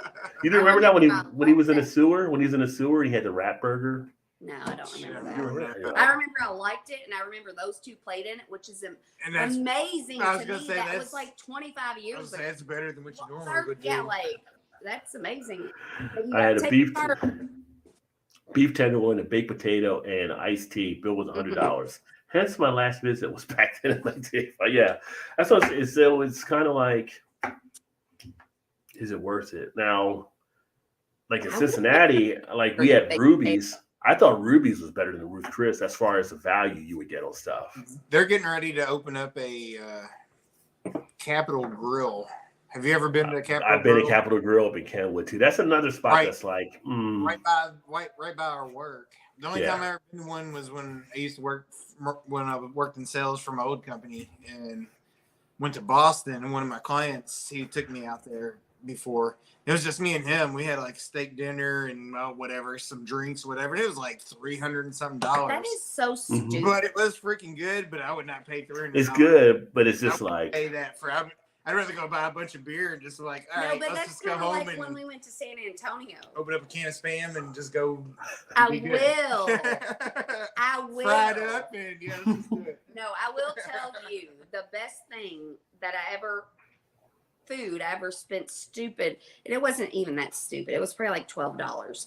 But when I was pregnant, we went to San Antonio and we stayed at the Hilton there on the river. And I was like, and I wasn't we didn't have to pay like for it. I paid for my hotel room, or I paid for my airplane. Well, and then you got chastised when you came back, and because I ordered room service, and I got no, it wasn't for that. It was because we went to that restaurant, and I got it was like that little the fish and the steak. No, that it was when we went to and got those magazines or whatever at that little store. Like, are you? No, and I put it on there, and then back to like it was like $12 or something. But I was pregnant. You know what I'm talking about? Yes. Whatever. But I was pregnant, and I could have no fun. It was Shadda's Playgirl. You could say it. No, I wasn't even that fat. I mean, I was only like 5 months pregnant. I'm fatter now than I was then when I was pregnant. I didn't say fat. I said it was your Playgirl. Oh, Playgirl. No, God, no. I mean, but anyway, I had the most comfortable bed with the nicest sheets, and I was like, you know what? I'm pregnant. I want some room service, so I ordered this slice of apple pie. Oh my God! I probably paid more. Well, I didn't pay $12 for it. No, out of that whole thing, that was the only that thing. was just like, that is my Ruth Chris. That room service, the slice of apple pie, that was like 19 years ago, and I still remember that piece of apple pie. Out of that whole thing, that was the only thing that they were like, you charge this to the account or whatever. I mean, that was a and stupid got like purchase. a magazine. That was a stupid purchase. A bottle of water or something, whatever. It was just something like that. I don't know. I want to say it was like a just a little thrift store kind of thing or whatever. Yeah. I don't even know what it was there on the strip. But Yeah. I was like, well, I didn't mean to. It just happened. You know, it just happened. Whatever. I paid her back. Paid back. The rest of that was all. That was free one of the drinks, scariest days of dinners, my life. That was the second time I've ever flown. First time was when I was 17. I'm like, who gives a shit if I die? You know? Oh yeah. And then I was pregnant, and we didn't even get to sit together. Oh, right. And then the plane started making all these funny noise that I didn't notice they weren't funny. But when I was 17, I didn't notice them, and I was just like, I am gonna die. I'm gonna die. And he was like way up there, and I was just like, I'm gonna die. You know, the shit kicker of that whole thing was we flew from Louisville to Houston, and it was a. Oh, that was a big plane. It was the small plane where it was just like one seat on one aisle and two seats on the other aisle. Oh yeah. I don't know what kind of plane. That's like the small regional jets. Yeah. Yeah, or you could barely even stand up without your right. I used to fly those. Like Yeah. with your head, But then we landed in Houston and it was Dallas Fort Worth.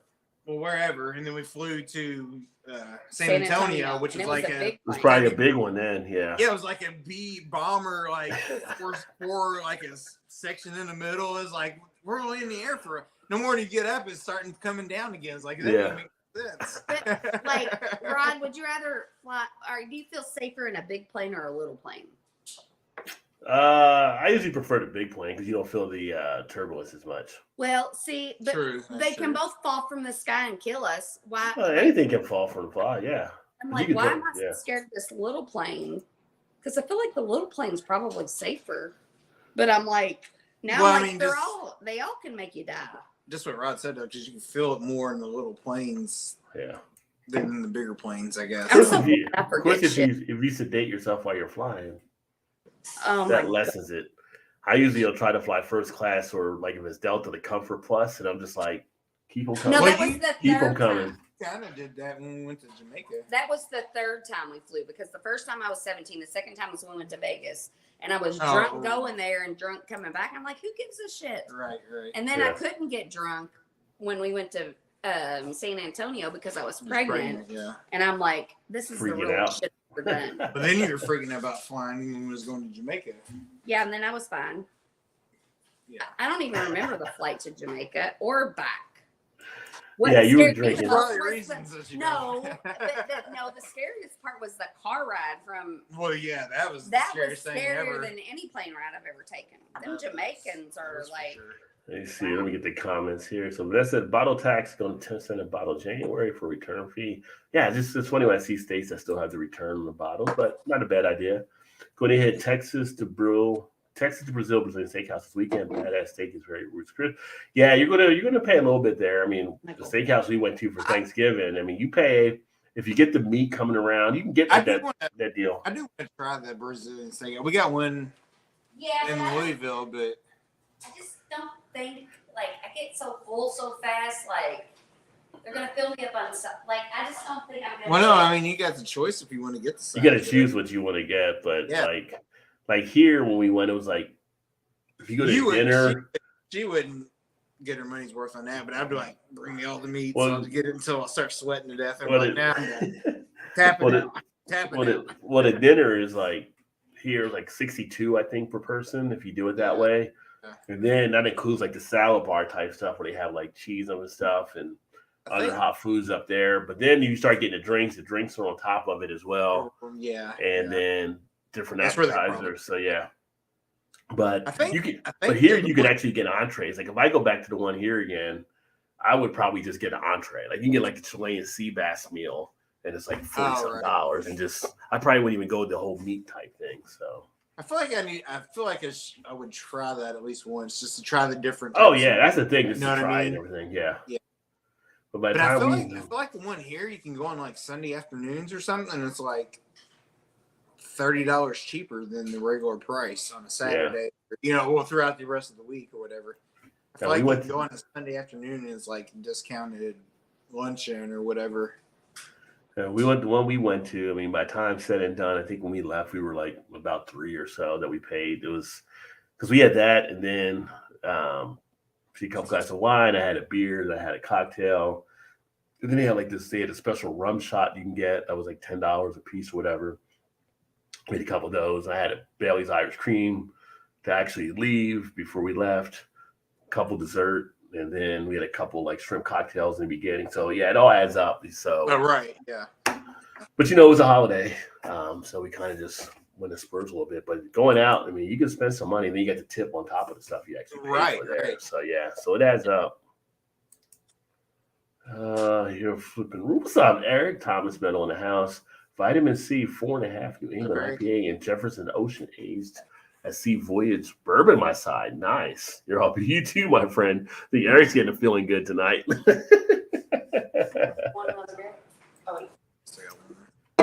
Didi said, "Damn, happy birthday, Shannon." He didn't know it was Shannon's birthday as well, so happy birthday to Shannon from Didi and also from Vanessa. And then Thomas says, "Shannon," or Eric Thomas Meadow says, "Shannon, you rule." Cash said, "My bartenders always they take care of me before I play the game." Yeah, I used to bartend back in the day, and nothing wrong with doing that as well. It's funny, some of the restaurants, when they include a tip, I think sometimes they end up hurting. At least with me, I think they end up hurting themselves just because I usually tip more than what they actually put on there. I never had cash. I think it also depends on the waiter or waitress if they're any good or not. Well, part of that too. I mean, sometimes you don't have a great waiter or waitress, but it's already included in there, so you're definitely that part of it, yes, it's good for them. Yeah, which I think is kind of why it's not taken on as much as you think it would, because they're kind of like the salesman. You know what I mean? Like you're trying to persuade people to get more, spend more money or whatever. Yeah.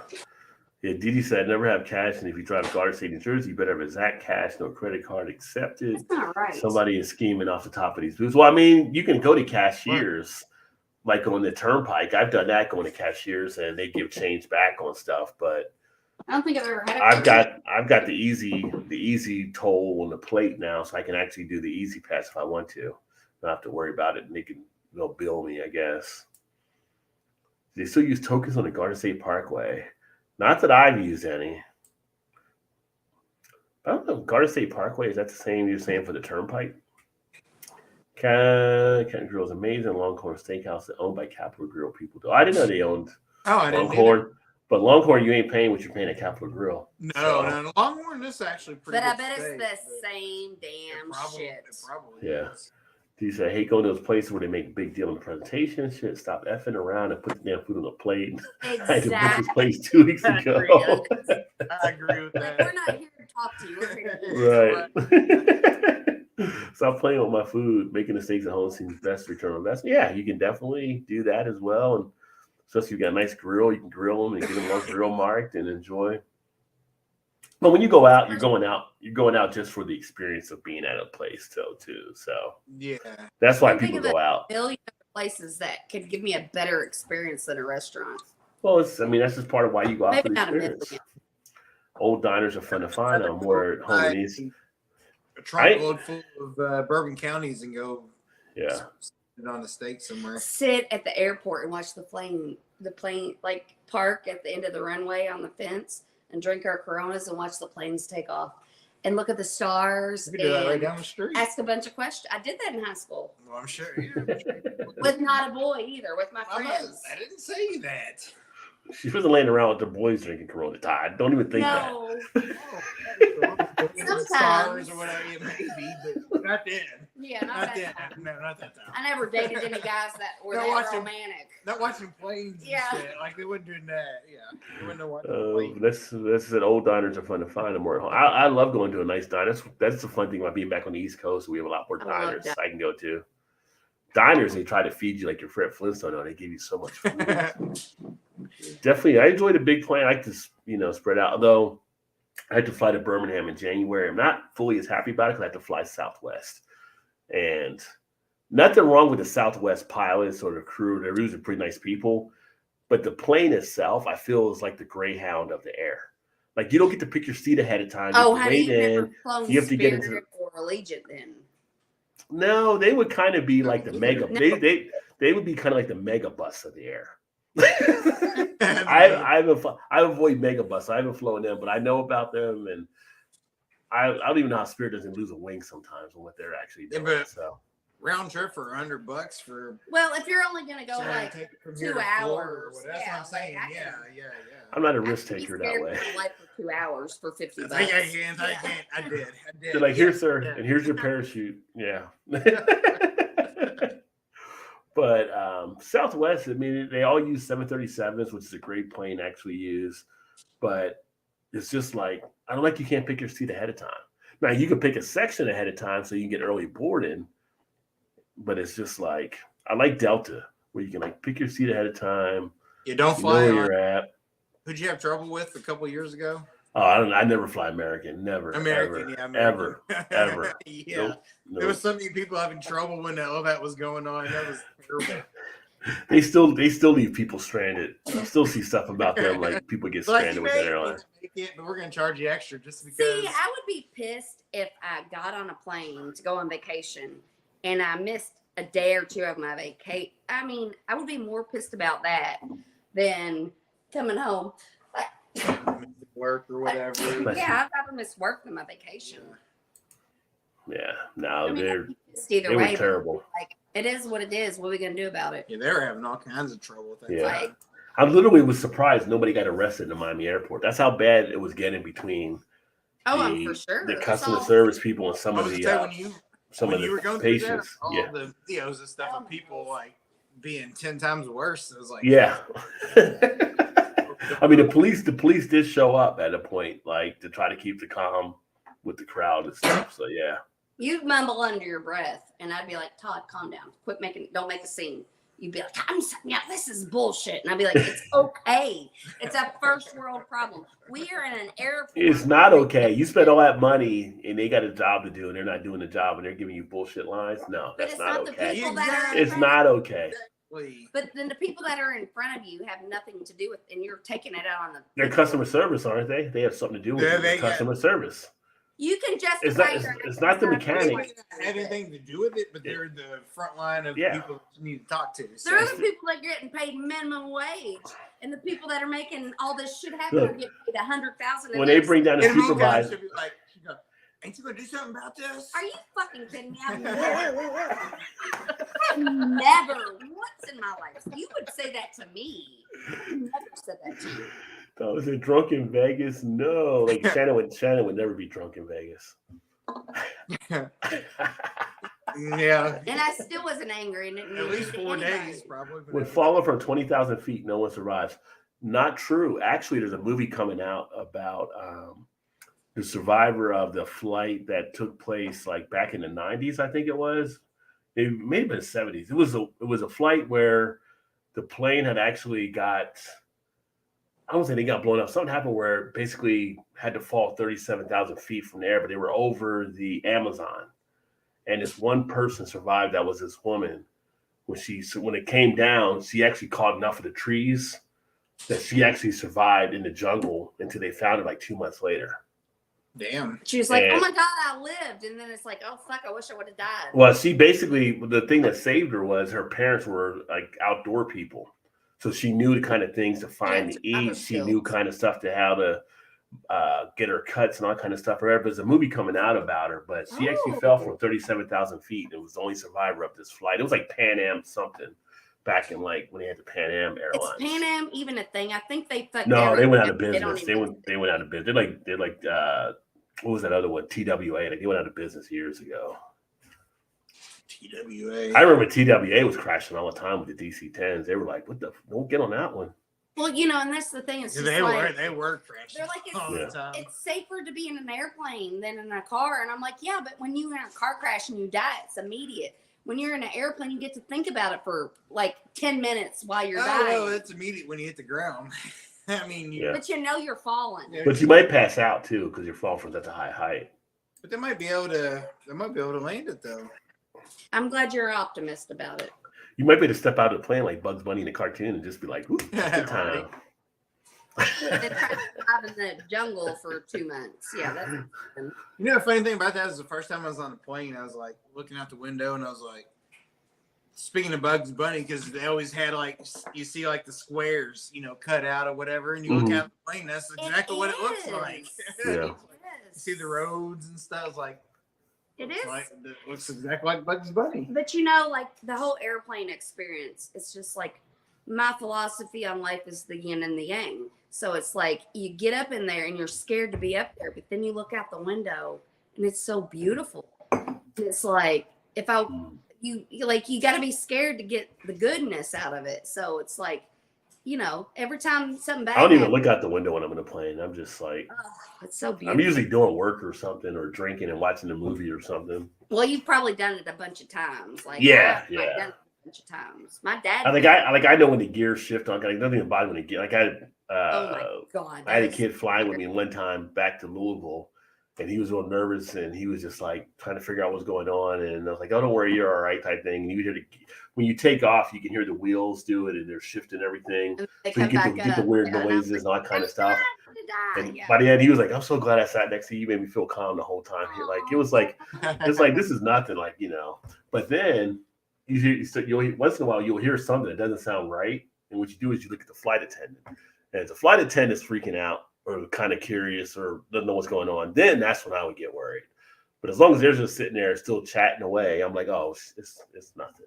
But see, I'd look at the flight attendant and she'd be upset. I'm like, well, maybe some belligerent passenger just grabbed her ass, you know, like. They don't do that anymore, though, do they? Oh, they fucking do it. They did it back in the day, but it was, I think they kind of banned that. Now nowadays you get arrested if you touch a flight attendant. Oh, they banned it. So if you ban it, it doesn't happen.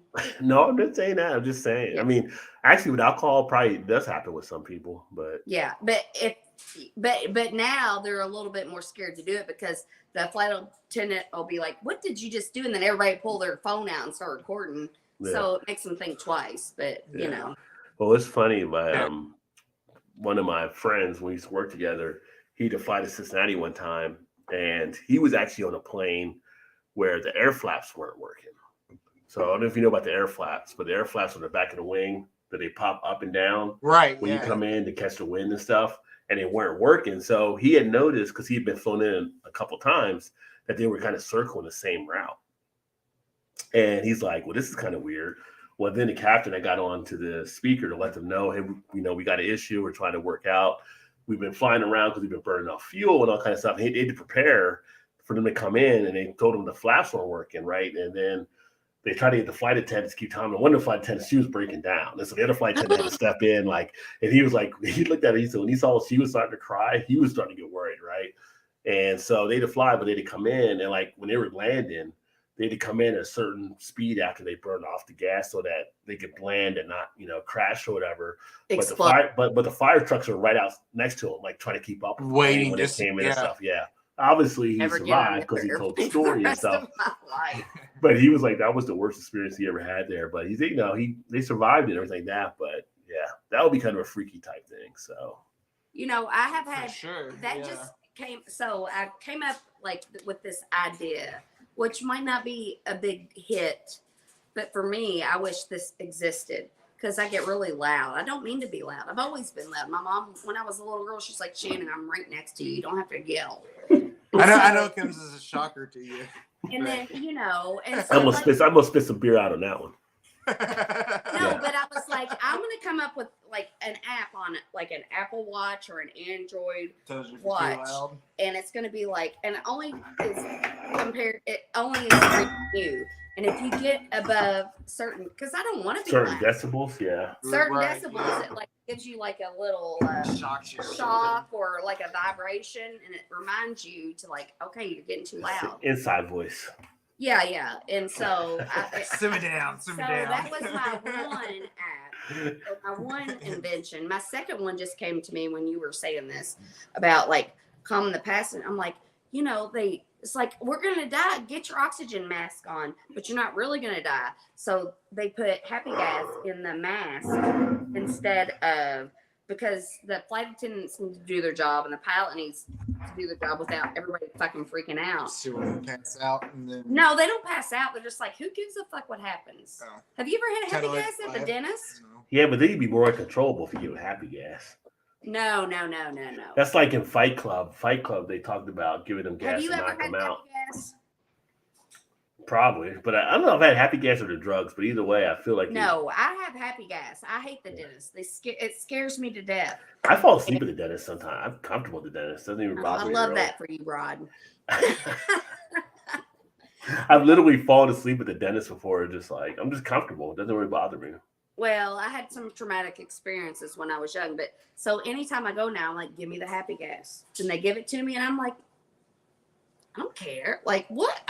Who gives a shit? They're like, why do you need the happy gas? We're just doing the cleaning. Give me the happy gas anyway. Yeah, right. I know. I'm like, I leave there, and I'm like, God, I wish I had this every day of my life. But it's like it dissipates so quickly out of your system. Like, you can get it when you go to the dentist, and you can drive home. Like, it doesn't last. And I'm like, that's what they should do on an airplane. Well, and you will never know it happened. Well, at least you didn't fly upside down like Vanessa here. So the seatbelts will be important if you're upside down for a little bit. Right. I bet she wasn't even scared. These was just for number of flights. The world's craziest wind shear flipped us over. Yeah, that would be kind of crazy. No doubt. $84. You spent 84. I spent $84. On what? On what? I don't know. That's what Eric was asking me. What was that? I spent $84 on many a thing, so I'm not sure what thing we're looking at. On a Coke at Ruth Chris's. With no free refills. That better be a Coke with cocaine in it. That's all I'm going to say. If you spend that much for one. That'd be old school Coke. Brazilian places that red and green flipper. After a while, I turn that thing to red and keep it there. I can't get up from the table. Actually, I'm about to throw up. Yeah, you have to be careful. You have to flip that for sure. Says happy birthday, Shannon. Thank you. Golden State, New Jersey, there are different turnpikes of the card that pops out. Yeah, you can still get the card at the turnpike. That's what I usually take. And you can actually not even take the card. You can go through the Easy Pass lane now, too. You don't even need the card if you want. What's a turnpike? It's like basically a paid road. You have to pay for to use, but it makes your routes a lot quicker. But do you get the sticker, or do you have to stop to go through? Well, if they have the Easy Pass, like here in the East, you just drive right through, and it catches your. I remember it catches your encoder or your license plate to let you know. I remember going through New Jersey for work. It was like every single time you went up like a ramp or whatever, you had to go through like a turnpike or whatever. It was like, Jesus. If you were on a turnpike, yeah. This thing's going to cost you $1 bazillion just to get from A to B. Well, no, like we got a new bridge built, and then they were like, well, you're going to have to pay a toll. And I'm like, what's the point? We're going to have to stop and pay like a toll person. Like, that's not going to help with the traffic. But I was stupid, and that's not how it works. You get a sticker, or you don't get a sticker, and they take a picture of your license plate. No, right. Some of them are still that way.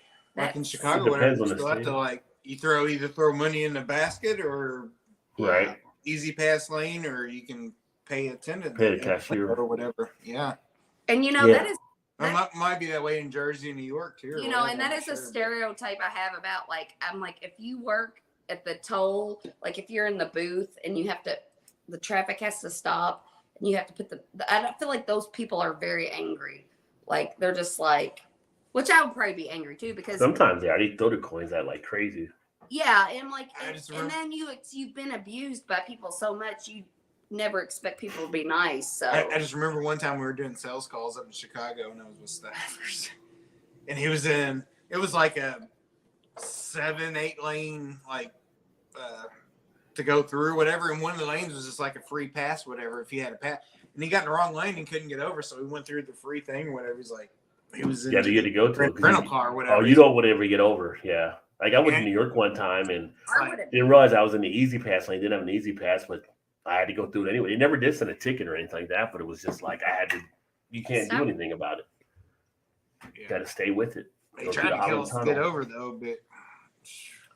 I'm with you, Vanessa. I love the diners. Why are diners coffee tasting? I don't think I've ever had coffee at a diner, actually. Usually desserts are what I'm looking at. When you walk in that big dessert case, they usually have some good stuff. What's your favorite dessert? Oh, I don't have a favorite dessert because it's just you can't ask that kind of question. I can do whatever. I don't have a favorite. I just mine is a lemon meringue pie. I used to love lemon meringue pie as a kid growing up, but that is my favorite. Like I don't like lemon candy. Like if you get like a lemon, I don't even think of. I see lemon meringue pie. I see Boston cream pie. A lemon cookie or a lemon meringue pie, I love. But like a lemon hard candy, I mean, I'll eat it. But like Ruth bought a Poplar Steakhouse called Chris and named it Ruth's Chris. Huh. I think I know what you're fun fact. Was it Baby Ruth? Babe Ruth? I'm not gonna like. What would you think I'm gonna say? What do you think? I mean, I'll tell the truth. Okay, it was chocolate icing. No, that's not what I thought you were gonna say. I don't know, honestly. I thought you were gonna say the peanut butter spice cake. Oh, nice. Love Delta. The patient worked to give me bags of biscotti cookies. I wish my wife worked for Delta. It's funny with the biscotti cookies. So back in the day, it felt like if you were on a Delta flight, that was like their thing up there. Like you get the biscotti cookies. They're coming out here. Cookies. Like you love the biscotti cookies. Like, because that's like you only got them on a Delta flight. Now you can find them in stores where you can buy them and stuff. But when you first time you go into first class, and they're like, "Oh, go to what would you like?" They come around with the basket. They're just like, "What would you like?" And you're looking at it, and you're like seeing them like, "Oh, take as much as you want." And you're like, oh, "I can get more than one pack of biscotti cookies." Like you felt like you were special. like, yeah, you paid for it. You can have it. Right. I am gonna blow your mind with this because I bet nobody thinks. So my dad was a truck driver. You haven't thought in your head what a truck driver is. So Dad, he would deliver trucks and then they would fly him home. You know, so, and then he would always bring these little packs of beer nuts from the flights. Beer nuts. There you go. Yeah. And then he would always bring them home. Like you don't think of a truck driver getting to get on a plane and come home. Yeah, so he would drive like the piggyback trucks for Ford. Yeah, like where he would deliver, go to like dealerships and delivering cars, whatever, and then he would just get on a plane. Well, he would deliver at that time. He would deliver the like cab of trucks, and he would drive one, and then there'd be two attached. That's what I'm saying. Well, he'd go somewhere, and then they would fly him home. Then they fly him back, right? Yeah. I'm like, you don't think truck drivers fly anywhere? You're like, you think of a truck driver like. Well, a lot of them do round trip stuff, and, like being stinky and I mean, back in the day, my mom, whatever boyfriend back when I was younger, he was a truck driver, so. But usually they're doing round trip, like long haul type trucking or something, right? You think of them going somewhere, getting it loaded, and bringing it back as well. My dad was. Yeah, he did that too. My dad was like pick up a load on the way home. Gone 2 or 3 because he switched. He would do that. He did that for a while, and then he would, the big green trucks that would have all the like new Ford cars, like on the second and the bottom. He would do that sometimes, Which I have now. He's retired. He's got a pension, but he's a workaholic, and he's like, I can't just sit here and not do anything. And so now he drives a school bus, which is fucking insane to me because he's a mean old man. But he only does that. Well, he's with kids all day, so I'm sure he's might not be mean. No, but he gets them Halloween candy. Yeah, he just he gets them Halloween candy, and he tells I'm like, you men get so soft as you get older. Us women get harder as we get older. We're like, yeah, I was soft. So how did that get me? And you men are like, I was hard. Where did that get me? And then we never align with each other. So here's going to be beer number 3 here. Where's Vanessa at? That's from Michigan. So this is going to be Dragon's Milk Reserve, and it is their 2022 Reserve number 3. So the third one for this year. Bourbon barrel aged stout with chocolate, marshmallow, graham cracker, and then all important natural flavors. You're right. It doesn't have lactose. And no lactose, but comes in at 11% ABV. So that one's pretty good. 11%. I got one of those left, actually. Yeah, so that's what I'm about to drink right now. Oh, I love you, Rod. Yeah, here we go. This is Vanessa's birthday too, so It is Vanessa's birthday. Vanessa is. If I could be anybody, I'd want to be Vanessa. Cheers to Vanessa and your birthday upcoming. So birthday days. You know what I've learned? Like I feel like I learned a lot, but like I've been 44 for a year, and all I've been thinking about, like, I'm 44. This is awful. This is awful. And I'm like, I don't want to be 44. Like, but now I'm like getting ready to turn 45, and I'm like, I wish I would have appreciated being 44, because now I'm 45. Like, I thought it was so bad being 44, but now I'm going to be 45. So my goal is I'm going to be like, I'm appreciate being 45 because 46 is coming up. That's how the math works. That's how the math works. Well, I'm not very good at math, but I'm also like, Shannon, that's just quit fucking caring about that shit. It's not that important. I would tell you, this one here is like a s'mores in a glass. Well, it's graham crackers and chocolate. Yeah, it makes sense, Rod. Yeah, they hit the note. They always do, though. Yeah, they're always sweetness to it. Yeah, they're always pretty good. They're just thin for the stout, but they're always good though, flavor wise. Delta was always upgraded my military ticket to first class for free. My best hero. Yeah, they're good about doing that there too. And it's funny. That's when I used to travel all the time for work. So I would get a bunch of points, the medallion points. You would keep earning them. So after a point, you were always on the list, and if it didn't fill up, you automatically got bumped to first class. So you traveled enough, you'd actually get to the airport, and you start to come in, and they have your first three initials of your last name would be on this board up top, and you'd be watching it. It'd be like fucking getting, like, for Todd in sports analogy, like you're going to get cut or make the team, right? So you're watching it like we're going to make the team, and you get used to it, and then it's like, all right, we're 20 minutes before we start boarding. Where am I at? I'm still holding. We're 15 minutes before boarding. You keep coming back and checking, and it's just like, and when you get to 5 minutes, you're like, open those doors. Let's not wait any longer. Hurry. But when you would get that, it was just like, you never want to be on a list at the airport.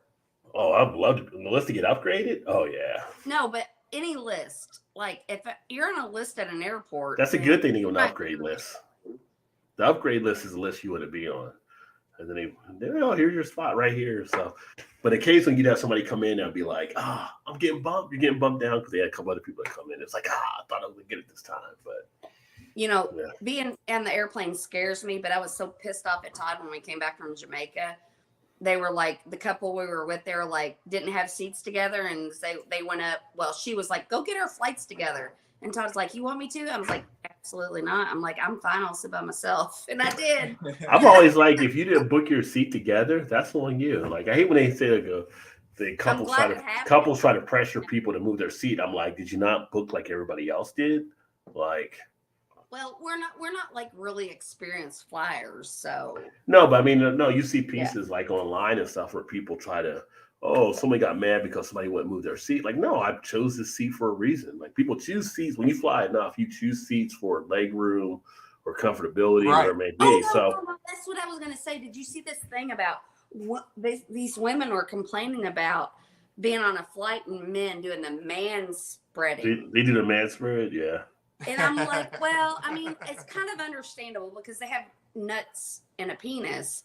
So, I mean, like, but it's also kind of like, at least just do it in your space. It's like, I mean, you got to do it in your space. It's like, yeah. I mean, it's like the whole thing with the whole who gets the arm. Don't cross the line. I mean, and what I would do if, I wouldn't be like, don't do that. What I would do is be like, I'd get pissed 2 hours into the flight, and then I would take my legs and I would throw them over one of his legs, and then I'd be like, okay, we're good now. Like, you know what I'm saying? No, we are good now. You're good now. No, well, he got half of the flight, and then I get half of the flight. Well, at some point you have to confront it. Like there's stuff where women have long hair, and I say women. It might happen with guys, but usually they show women online, and it's over the back of the seat. And it's like seriously, if your hair's over the back of the seat, just start pulling on it so that person moves it. Inconsiderate. Yeah. Also, do you think it's inconsiderate to like, even though I know you can like lean your chair back? Lean back. I say I'm like Fat Joe. Lean back. Lean back. I'm like, if you didn't like it, I don't do it because I'm always like, I hate when the person in front of me does all the time. I'm like, like you're laying back. You want me to put your hair too while you're back here? That's part of this. That's part of the seat. That's part of. I mean, choose your seat better. No, I know. No, you're right. You're right. I mean, it is like they're not doing anything wrong. That's what. It's what it's there for. But I mean, usually, honestly, if I'm, except when I have to fly Southwest. Usually, if I fly down, I'll fly Delta. I usually upgrade to first. I usually upgrade to first class. I mean, once I just can't. I don't like being anywhere besides first class at this point. But isn't like a first class ticket like $3,000? But you know, if no, it's only like about another extra $100 or whatever. You can't get fried bologna in first class. You can't get fried bologna, but you get a full meal. You get a full meal. I'd rather be comfort. Rod's bougie like that. I'm drinking when people are still boarding because we first class. They start drinking while people are still boarding. I'm like, I'm already over a couple beers. What's up, folks? What's up? Get your seat in the back. This one's out in the house. You want one side? I do think we need to put a stop to this, like with the fried bologna thing. Yes, no, it's fine. It's not that great. It's not that great. We were just shocked. You don't have to enjoy it. It's a flat hot dog. Try it. No, but it's a flat hot dog. That's still fun. Yeah, I mean, I don't enjoy it that much either. I mean, like we never make it back. Every 4 years, I'll be like, "Oh, a fried bologna sandwich sounds good," and then I have it, and I'm like, "Yeah, that was disappointing." But the whole thing with the seat thing, I'm like, pick better, pick your seat, pick the seat you want. Again, unless it's Southwest, you can pick seats ahead of time on most of the other airlines. Don't pick your seat and then be like, "Oh, can you move over so I can have so and so sit here or switch seats?" Like, no, I picked this seat. This is my seat. The seat is for me. Sorry. I wish I had more of that in me. I do wish I had more of that in me. No, you just, fair enough. It's just. I love that you stand your ground. And you're not doing anything wrong by doing that because you picked your seat. Yeah, pick a seat. Yeah. But usually, like I said, if it's not Southwest, I usually fly first class. I don't have to worry about it. It's just like a nice, comfortable, comfortable seat. You just sink into it and just like. Shut up, Rod. Is it worth the extra expense? For me, it is to pay the extra $150 or whatever dollars, and I'll sit up there with my Maker's Mark and just relax and chill and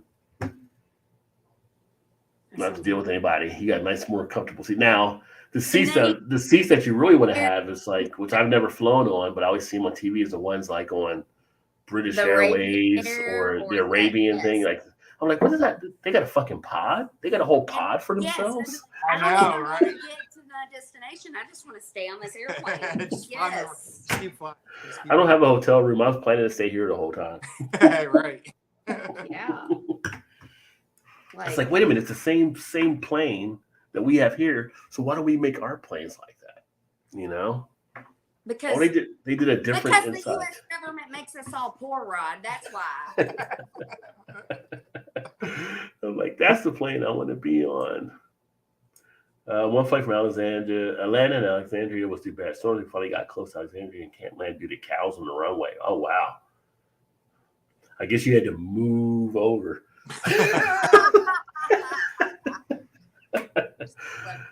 Worst plane flight I was ever on was in a prop plane going to Morgantown from Pittsburgh. Prop plane are the propeller planes, Shannon. So I was thinking that they were spreading like weed eating on the cornfield when you said prop plane. Well, it's the propellers is what the prop is. So you had two propellers, and we were flying. They use the prop planes to do that, right? Yeah. They use a different type of plane where it's like the propeller in the front, but these are like passenger flights where you have the propeller on the side. They're multitasking airplanes. Right, yeah. And we had to fly through a thunderstorm, like a bad thunderstorm, but that's the plane we were on.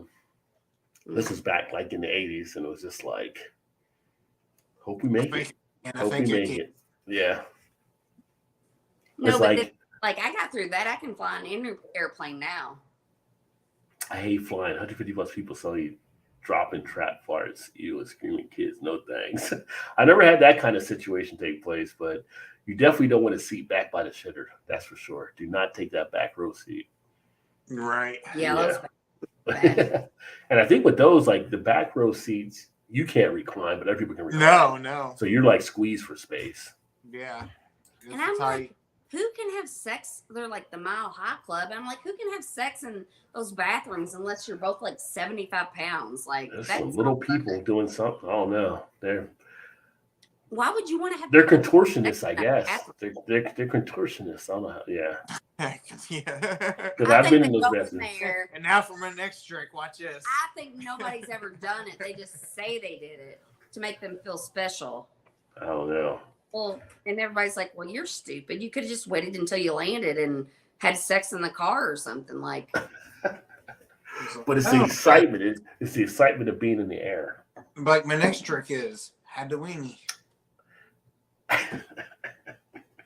My next trick is C-130. I've heard about the C-130s. I've had friends also in the military that the C-130, not a fun one.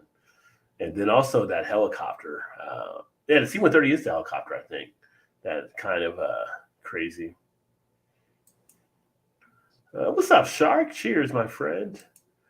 Todd, are you definitely right here? Todd, did you hear me? That was Shannon. Get right here, like Shannon's like, repeat yourself, T. He just tuned me out. He don't hear anything I say. The second one there for every time I've taken it more recently, Vanessa, I've never had issues really on the turnpike. It actually moves pretty well. Now, getting New Jersey, like some of the parts coming, oh my God, this area, I used to think driving to Cincinnati was bad. This area definitely rivals in competition.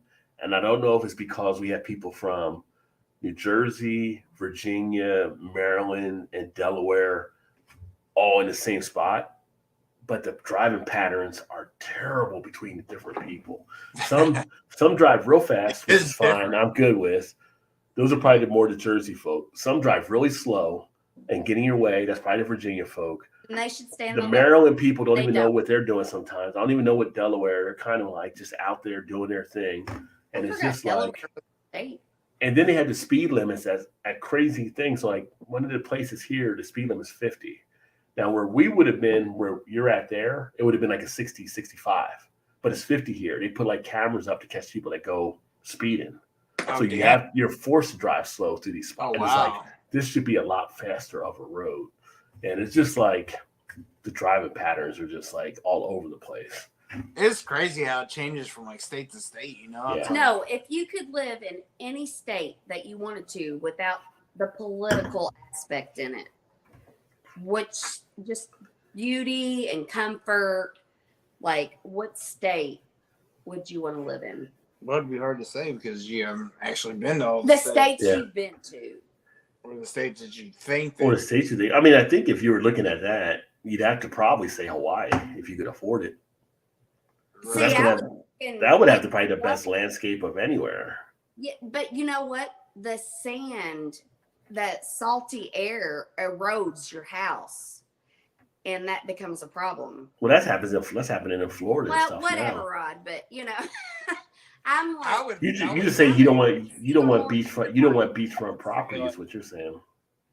Wyoming or Montana or somewhere like. I mean, how would you know? Because I'm saying the states you've been to.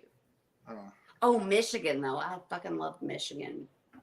I think of the states that I've been to. I think I would pick Tennessee. I'd probably pick California. I'd probably pick San Diego.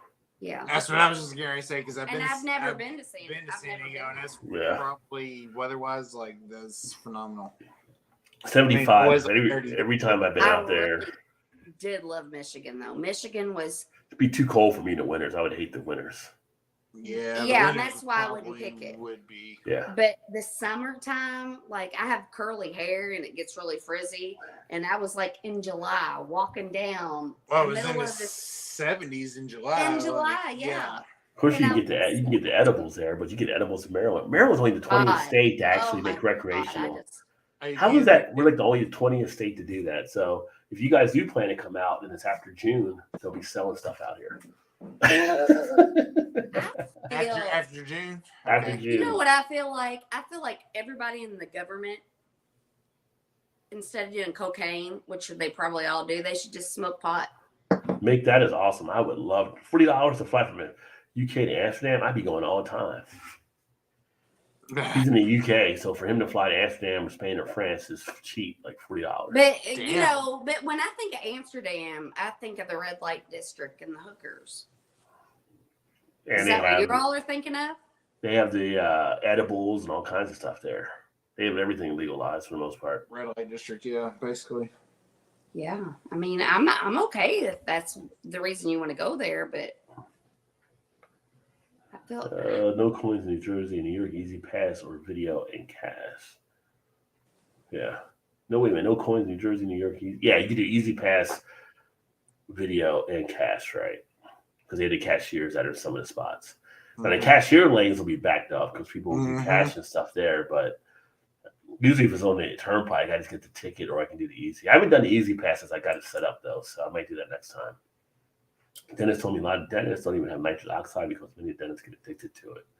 oh, They're probably back there taking it between appointments. Like, God, I would be addicted to it, too, if I had to get in everybody's mouth all the time. I'm like, oh, my God, give me some of this happy gas. in everybody's mouth all the time. That's funny. Hey, Peggy's in the house. Hey, happy birthday, Shannon. Oh, shit. I think she just got here. Okay. Until she's going to bed now, so she just messaged me when she told me to tell you happy birthday. But Cheers, Thrash. Cheers, Swami. I feel like this is the more detailed one, so I'll do this one. Late night after club, diner dessert is apple pie and ice cream.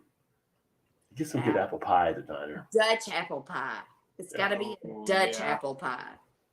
If I think of diner and pie, I always think of Natural Born Killers, too. Dutch apple's got like the little crumbles. Cheers, JV. Yes. What's up, JV? Hi, JV. Hi, Thrash. Hi, Peggy. Vanessa. Singing Papa was rodeo. Mama was a rock and roll band, right? And it's Vanessa's birthday today. Shannon's birthday is Tomorrow. At midnight. In 9 hours. 58 minutes. Wait a minute. Is it tomorrow? Is it tomorrow or midnight, right? Tomorrow, 8:15 tomorrow a.m. I will be 45. But technically, it'd be midnight. If we're going to get technical about it. It'd just be midnight. Which I'm going to, I mean, I won't be awake for that. I was going to say you're going to sleep right through that, so. It's only like 56 minutes from now. I'm going to be happy when I wake up tomorrow because I will be like, I'm not 46, I'm only 45. How long is this Dragon Reservist milk? Just the right amount of time for goodness. All right. Yes, Dragon's Reserve. So when you go get the Reserve Edition, Vanessa, this is the newest one that's out now. So it was funny. I went back. I think I got that like on Black Friday at one of the spots. And it was like, I went when So when does the first one come out? In like January, probably. Oh, January? I think it's every 4 months. But I think they were selling this one. Yeah, out. but I wasn't sure if it was like the first month or the fourth month. I think signed this for your thumb to be right there. I think that they did, and we never realized it. Nobody probably cares. I care. So hanging with the pros here. I don't know about that. Pros at what? And congrats to Thrash, who's actually got enough hours, who's being monetized now. So he's waiting to get that all done. So congrats, Thrash. Yes. Oh, my That's third much phase pressure. 3 That's doggone delish. Nice. Heard good things of phase 3. Happy birthday, Vanessa, from Peggy as well. All the birthday people getting salutations. You do not Just want my too healthcare costs. No, you pay a lot for healthcare. We know that for sure, Vanessa. That's crazy. God. Richest company in the world, but you know. You're right. Closer to 60 than 55. Yes. I'm closer to 55 than 60, though. You're not closer to 60 than 55, are you, Thrash? I thought you were like, we were in the same ballpark. I mean, you're a few years older than me then. Quit talking about numbers. You're confusing me. I'm closer to the dying end than the living end, though. Now, at this point, you start saying, like, if you look at life expectancy, I'm closer to the back end. I'm on the back. Some people live to be you're on the back. I'm not on the back 9 yet. I'm just close. I'm just closer to it then. Some people live to be. I would rather be 50 something and be like, I'm gonna die. I have 30 years left. If I was like 50 and I was like, you got 50 more, I'm like, no, thank you. If I have 50 more years to live, I'm like, no, thank you. I'd rather be closer to death than farther away. But if you have 50 more years and you're going to have like a Betty White 50 years, that's a good 50. She was vibrant all the way to the end. So that makes me think of a question. Would you want to be like born like Benjamin Button, to where you go backwards in time and you end up like a little baby and then you die, or would you, as it is now, and not know where it's going or whatever? You start out with shit for brains until you get old enough and you're like, God damn, I fucked up the first 30 years. You know what I mean? Like, I don't think you'd appreciate it either way. I think I would rather have it this way than going the other way. Yeah. Because as we get older, we appreciate what we have. But if you were born old, then you don't appreciate what you, because there's. But you would appreciate what you're losing. If you're born old, you'd appreciate it. If you're old and then you get younger, then you lose your fucking brain. It's the question. That's why I was asking. And I'm answering it. Was the point. But the whole thing with Benjamin Button is you appreciate what you're losing. Right.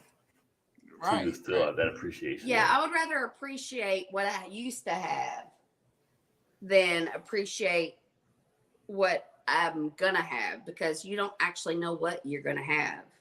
You don't know what that is. You know what you used to have, but you don't ever know what you're going to have. To me, the only downside of the other way is, look, I've been 39 for 20 years. You know when your time's up. Like, you know when your time's up. Would you want to know when your time's up? That's what I'm saying. That would be the only downside to it. But I would feel like if you were born as an old soul going backwards, you'd be way more ahead of.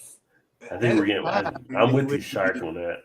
The other way. You know what I love about everybody is that we all have different points of view, and we can learn something from everybody. We don't have to. Hopefully this one works, Vanessa. Yeah. Yeah, no doubt. I feel like if it doesn't work, you should get a refund, but that's just me. Yeah, good luck with that. Yeah. A refund from the pharmaceutical industry? Yeah.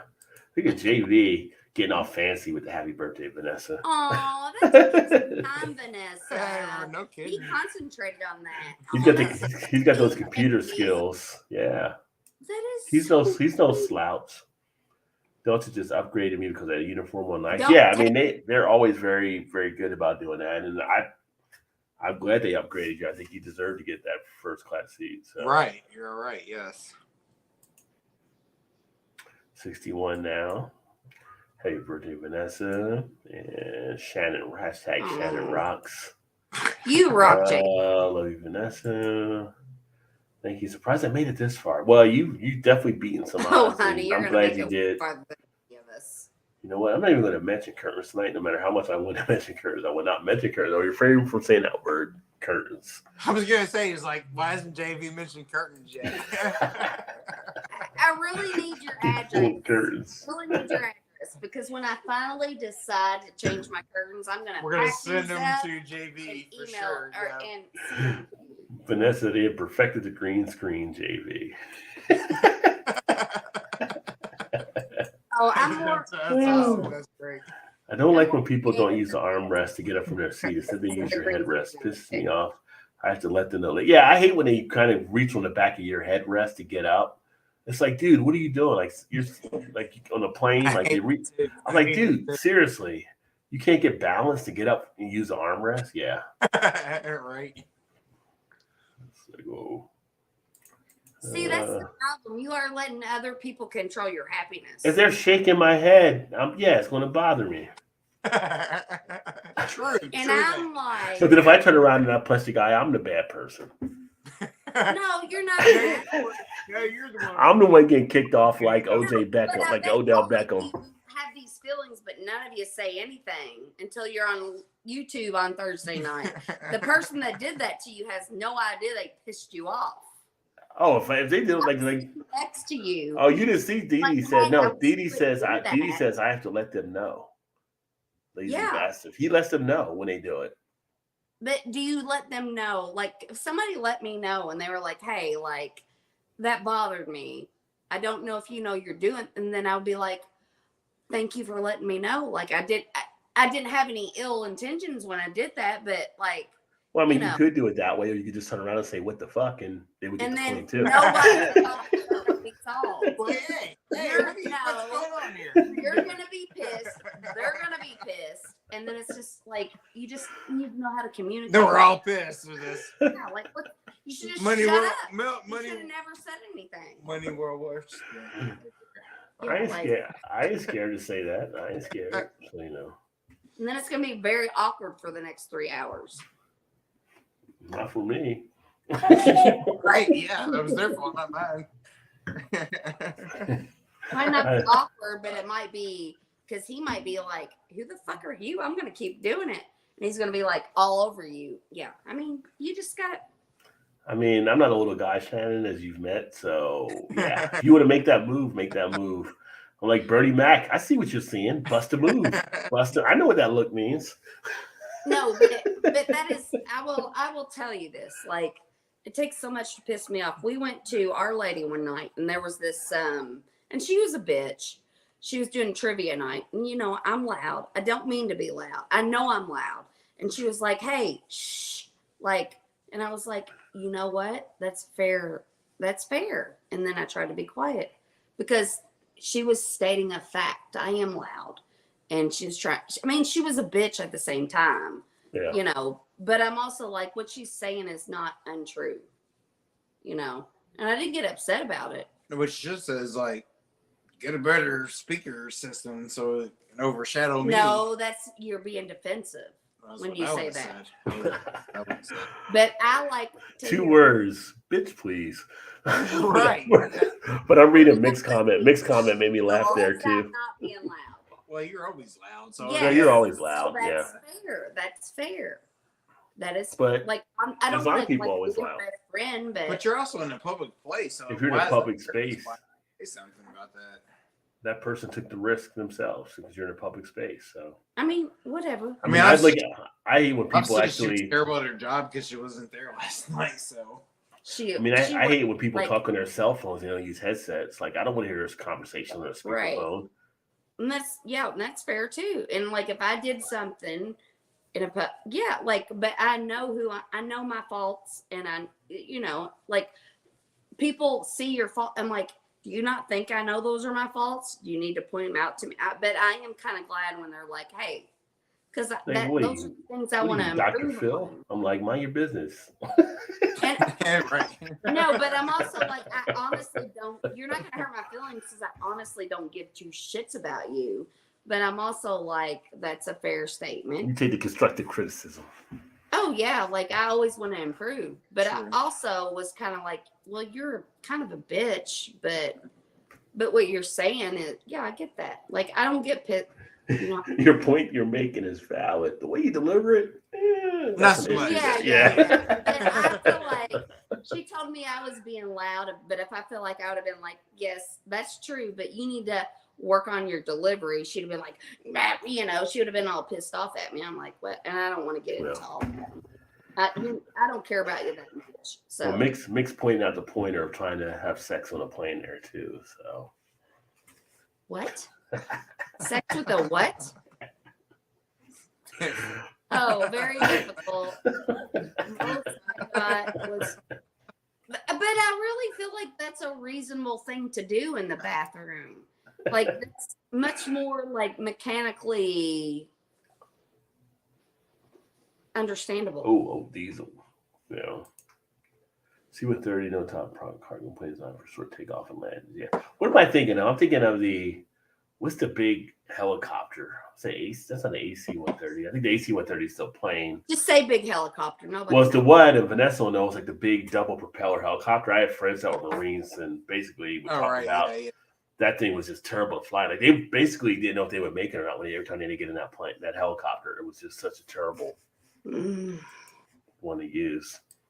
So yeah, let's give our soldiers second-hand aircraft. Yeah, well, of course we will. How many states you've been to? I filed out to visit. New Holland Brewing is one of them. I can't think offhand, but I'm thinking I've been to at least, I'm going to say at least 30 I've been to statewide. I feel like maybe 6. 6? Yeah. You've been to more states than I've been to. Well, you've been to obviously Indiana, Kentucky, Tennessee, Georgia, Florida, Ohio, South Carolina, North Carolina. Yeah, 7. Ohio, Michigan. Yeah. Michigan, Ohio. So just on the boring side. Arizona. Oh God, I loved Arizona. You know what I loved? Nevada. One of my core. That we start adding them up here. Like, yeah. You know, you're up there 15, 20. You didn't even know it. But still, when I was 17, I went to Arizona with one of my friends on spring break. And one of my most beautiful things I've ever seen is we went to Arizona and we were driving down like some desolate highway. Wait a minute, was it a dark desert highway with cool breeze in your hair? Cool breeze in your hair? I've heard about that song. No, it wasn't like that at all. I think the Eagles may have talked. I think the Eagles may have talked about that. They're watching planes fly over. No, that's what they were doing. Yeah. But it is one of the most beautiful things I've ever seen in my entire life. Was when I was 17. We were in Arizona, and the stars. And whatever. We parked, and the sky was so clear, and there were so many stars. And they were so close. It just felt like you could just reach up and grab them. It was so beautiful. Yeah, spot America hasn't ruined yet. I feel like I'd be in 30-ish states probably. Oh, I'm sure you've been to a lot of them. Texas, you've been to Texas, so that's another one that's like pop. You know what I'm saying? Yeah, like, I've been to Texas for just a minute or two. A couple days. Well, Didi said he would have chose for several days. Oh, I forgot about that. Yeah. Didi would have chose Cali as well if he had to choose a place. Michigan has a short fall. That's it. Because he was in Michigan before he went to North Carolina. No, I haven't been much. Total Wine for Dragons Reserve. That's a good call for that. So they might be able to have that there. Okay, what's the one state you haven't been to that you would want to go to? Probably Alaska. Ooh, that's a good one. That is a good one. You know, when I would think probably Montana-ish or Hawaii. See, when I was in the or Alaska, that'd be that's a tough one. Or Alaska would be one too. My two, even when I was in the 5th grade, like you had to pick a state to report on, and I picked. Maybe you had to pick. Maybe it wasn't the same grade, but my 2 states were Montana and Maine. And I'm like, Montana would be beautiful, but I feel like I'd get bored there. And I feel like Maine would be beautiful, and I wouldn't get bored there. So you like watching Yellowstone, so you probably like Montana. Well, that's the reason why I say that, was because of Yellowstone. No, but I picked Montana even before Yellowstone ever happened. I always said Maine for sure. Like, I would love to go to Maine just for like their fresh seafood and it's just beautiful. Yeah.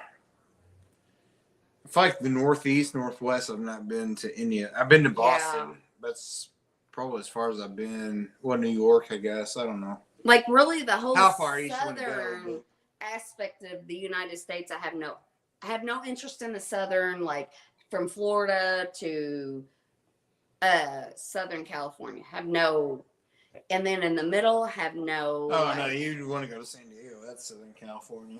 Well, whatever.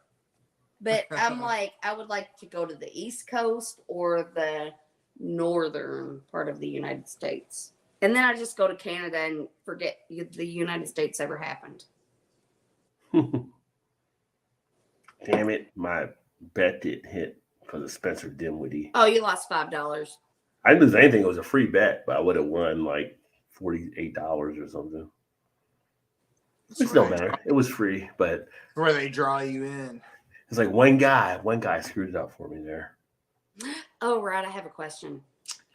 What's my always bet parlays because you win a lot more, but always hit like 4 out of 5, 5 out of 6, 3 out of 4. Always lose that one game. That's where they always get you every single time. Well, I had this one. This was for individual players, but Dinwiddie had to have a total of 20 plus for points and assists. So Luka had the 3-pointers, and then Bojanovic had the 3-pointers. So I was good on those two, but damn, Spencer Dinwiddie didn't give me enough. I was like, I didn't even want Dinwiddie. It was just part of the bet. I had to take him in. Vanessa says, embrace the cyborg future. You definitely had the cyborg parts in play. The stewardess were constantly hitting my foot with the service card. They gave me good service. Real quick, Rod, before I forget, you're talking about the parlays. So I bet an NBA parlay last year. Yeah. And all I had to have was the guy score one more point. He went to the foul line. And I watched the game. I was like, he went to the foul line. And he had 2 shots to get 1 point. Bricked them both. And never scored it again. I was like, it was like $150 for you to hit just one freaking free throw. I was like, come on, man. What are you doing? Because I bet him to score like over 6 points. And he had like 5 points. That's crazy. 5 points, or maybe it was 6 points in, and he just had to hit one free throw to go over. I was like, what are you doing? It was awful. This is the hardest question. So I'm reading this book that I'm like, fill out for Kylie. This, like, all the questions, I'm like, oh my God, I got an answer for this. This is the question. I'm like, I don't have an answer. This is the best purchase I've ever made. And what made it so memorable?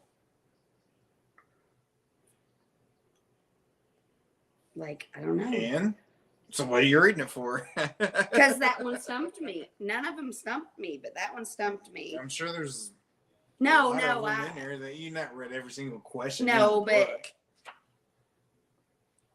How I Met Your Father. How long we did? Oh, well, everybody fucking knows this story. Let's see here. Yeah, Chinook helicopter, Vanessa. That's the one. They talked about how bad it was flying into that. In the desert on a horse with no name. Right? Exactly. That's what she was talking about there. She was basically doing a part of the Eagles song. 18 to 20, including plane stopovers. What's your favorite Eagles countries? Song?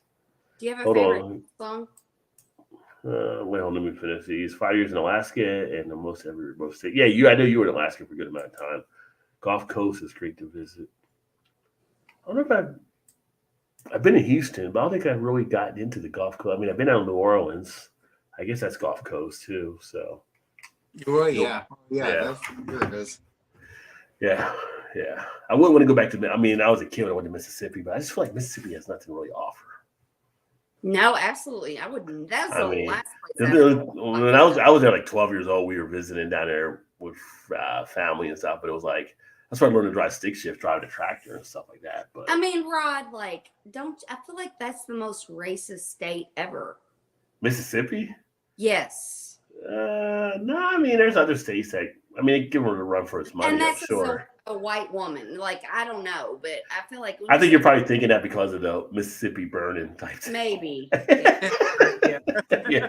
But there's other states. There's states in the north. There's states in the north that are racist too, though. People always think of the South, but there's states in the north. It's just in the north is more hidden.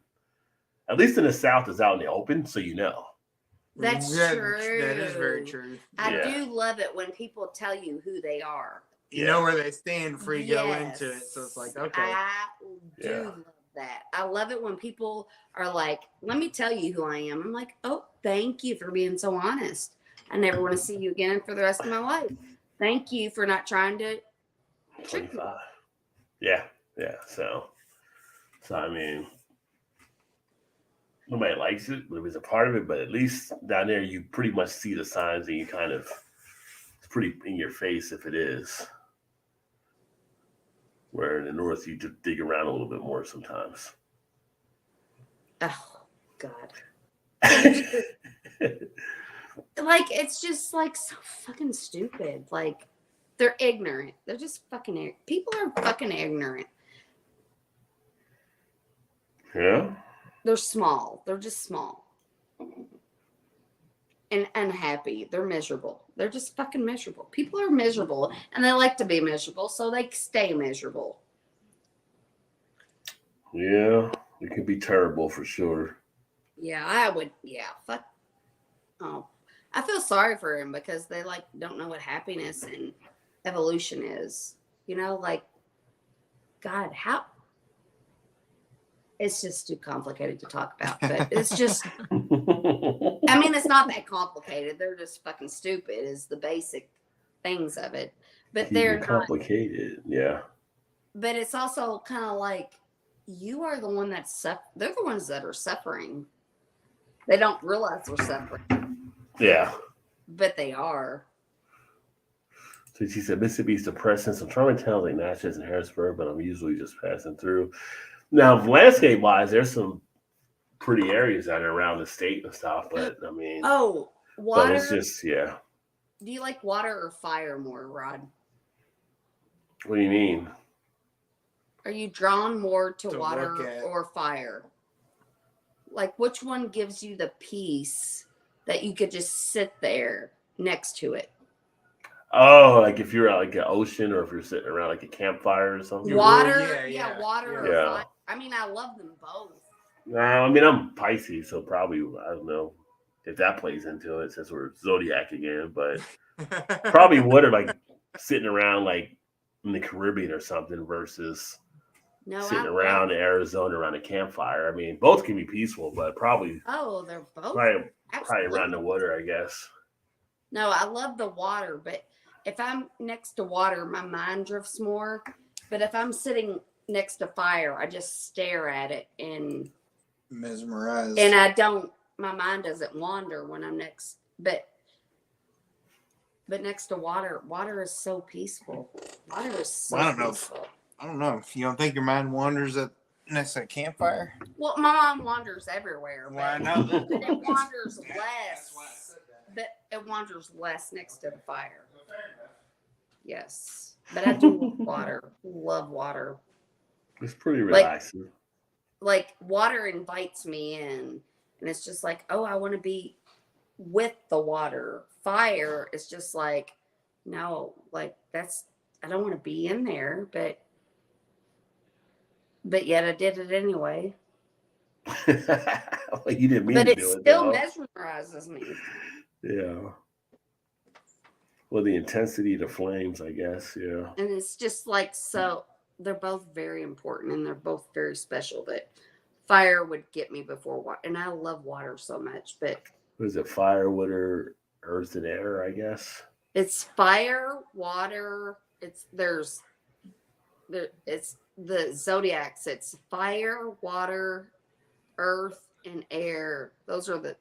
Yeah. And I'm all fire. Like my whole thing is fire. Like I'm, and a lot of people have fire, air. They have a lot of different things, but I'm a dominant fire. I'm like, God, I'm so glad I'm not so confused. Like Beavis and Butthead. Fire, fire, fire. Oh my God, I love Beavis and Butthead. I love Beavis and Butthead. And Napoleon Dynamite. Napoleon Dynamite? Yeah. We were, when I was today at Fistful of Ale, I was sitting there with my brother and the bartender, and we were talking about like our cheesiest movies. And I was like, Napoleon Dynamite. And they were like, what? Like, that's the dumbest movie ever. And I'm like, I get it because that's not my normal sense of humor. So Napoleon Dynamite's a masterpiece. Yes. Yes, it is. And that and is it was made for like $15,000. And that is not my normal thing. Like, that is, like, if it was any other movie, like, it was shocking to me that I enjoyed it so much. But, like, I'm like, yes. My grandma broke her coccyx. Yeah. Yeah. So you see, the beaches in Destin, Florida, are almost amazing enough to make you forget you're in one of the poorest, most racist parts of the country. I think even Florida is weird. Like, people forget, like, Florida's the deep south sometimes. Like, Florida, no. It's always like, if you could eliminate one state, Florida, why would you say, Florida? Everybody knows what you're going to say, Florida. Yeah. Well, more recently, it seems that way. But, I mean, I like Miami. Miami's nice. Lauderdale. But Miami is Never been that far south. Oh, Miami's the spot. Miami's like the New York of the South. It's a very progressive, but that's not Florida. No, they have a lot of conservative stuff there though too. I mean, yeah, like. But it's just Miami is just Miami. It's a great time, great restaurants, great food, great partying. It'll cost you some dollars, but it's I think as south as I've been in Florida is Orlando. Yeah. No, see, Orlando's mainly like swamp area around some of that stuff. I mean, it's kind of the state. But and Jacksonville's like you almost like didn't even leave Alabama or Mississippi in some parts of Jacksonville. It's just like that's when you realize you're still in the South. Well, I got an aunt and uncle lives in Jacksonville, and I've never been. Yeah. One of my things that I love to do, have 2 basic apps on my iPad that I always, and one of them is Indeed for jobs. Bruce Lee. Trying to sound like Bruce Lee. Be like Woodard, my friend. Formless. Be yeah, right. I remember that Bruce Lee interview too. But Napoleon Dynamite is a nerd cinema classic. Yeah. I had something important to say and I forgot. I told you I always tell you to bring your notebook. Right. Yeah. I think that I just caught on what you all want my notebook for. It's like, shut up, Shannon, write it down. We don't have to no, hear so you don't forget it. That's why I told you before. I was gonna say something, but I don't remember what I was gonna say. You got to remember, you're like this. You're like you're going from one thing to the next. That's why I said write it down. Right, exactly. Like, I can concentrate on anything. Exactly. But my 2 favorite things are Indeed for looking for jobs, which I never switch jobs, but I just like to know I have options. And then my other one is realtor.com. And so I like to look at houses online. And so I had this friend from high school that moved to Key West. And then I was like, I have a job where I could move anywhere. So I'm like, I was looking at Key West just to see the real estate down there. And it's like $400,000. Kind of sounds like a nosy person. No, I wasn't looking where they lived. But I'm like, Key West is beautiful. And Stalker. So, yeah. please, I would never. No. More, nosy.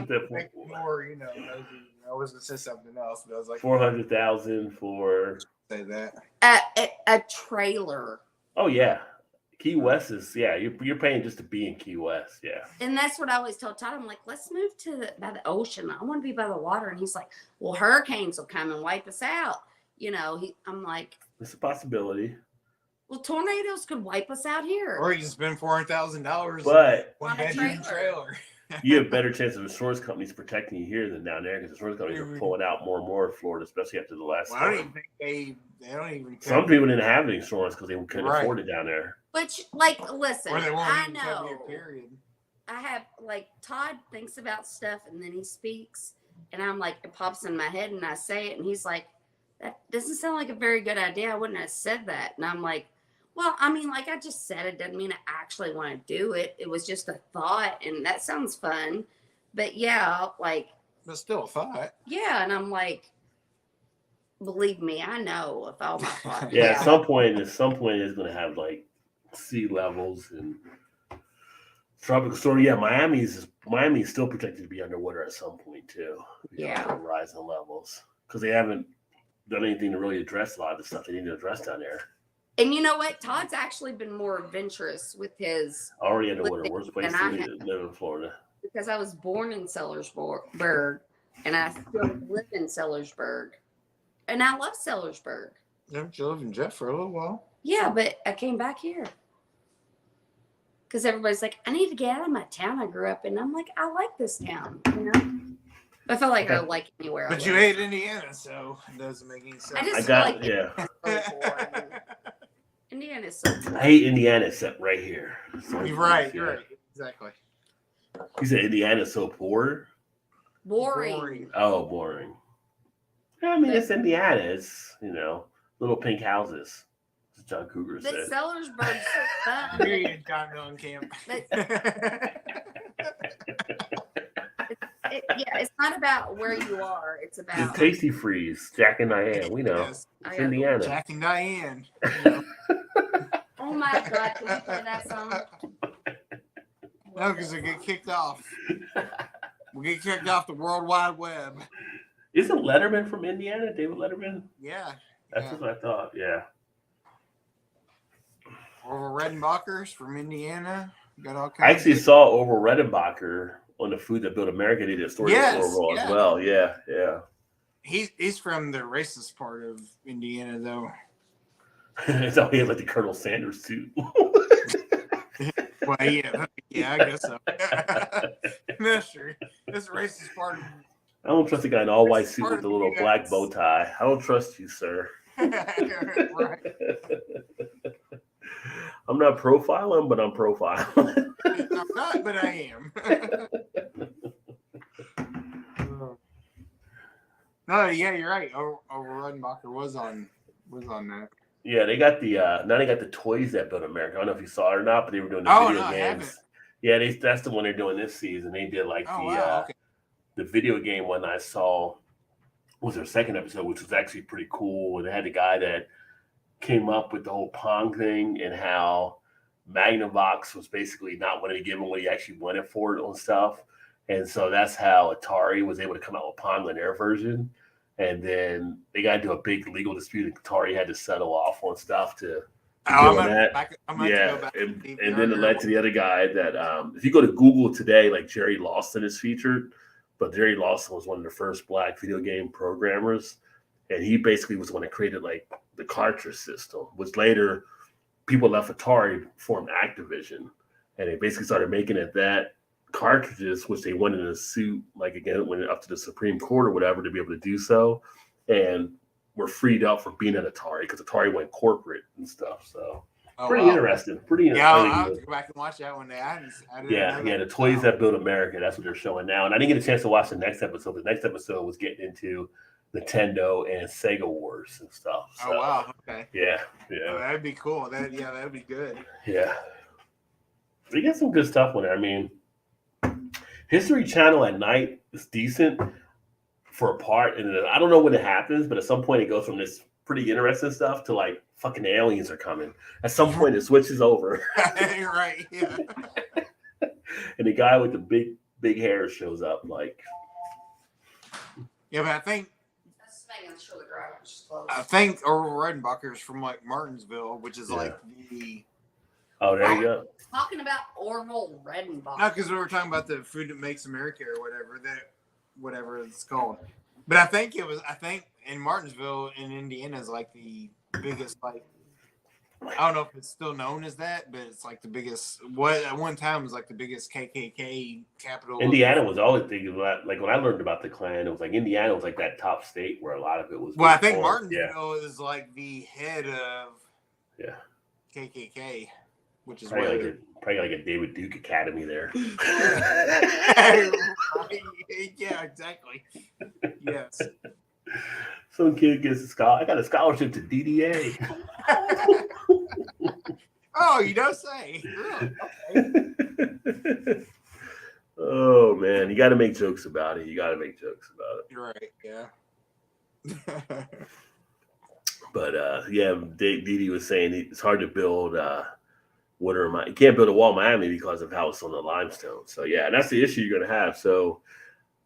There was points they talked about, like at some point Miami being underwater. Also in Louisiana, New Orleans is a threat of something happening at some point. They say too. God. Have you watched 5 Days at Memorial? I have not. It is the true story of when. Did you watch it all? Yeah, it's like the true story of when Hurricane Katrina came, and there was this hospital, and they had a hospital with patients, and then they had like more of like a long-term care thing at the top. And the floodwaters came, and they were like trying to call people and help them, and nobody ever fucking showed up. Obviously, we all know that.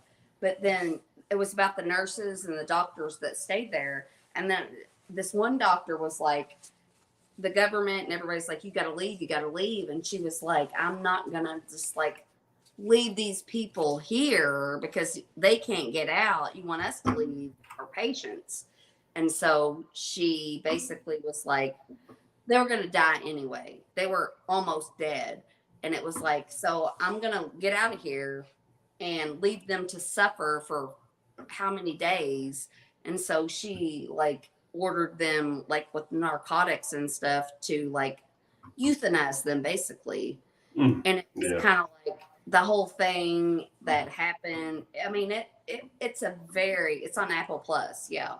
And it was a true story. Yeah, I want to watch that. Yeah, I forgot about that. It's traumatizing to watch. It is. And then it was like they rescued it, and then she moved on, and then the government came for her, and it was just it was ugh. Humans, worst enemy. Mm. So, yeah. But yeah, Jay, that's what you just mentioned. I mentioned JT. Yeah, if you go to Google, you can actually see the thing about Jerry Lawson there. It's actually interesting because it's like a little game you play. It takes you to the history of Jerry Lawson, and then you can actually edit your own little video game there. Yeah, No Stone, New Orleans. Yeah, I know they said that's the one thing they've been working with the Army Corps engineers for all these years to try to get it shored up because they projected that they're going to be hit at some point too. So as these storms intensify, more people will be at risk. And that's the thing. They were like, the storm's over. We're good. And it's after the storm that's a surge. Yeah. And then that's when all the shit actually happened. It wasn't the storm. It was the breaking of the surge and everything afterwards. Yeah. That's what we just saw in Florida just recently. Yeah. Yeah. I mean,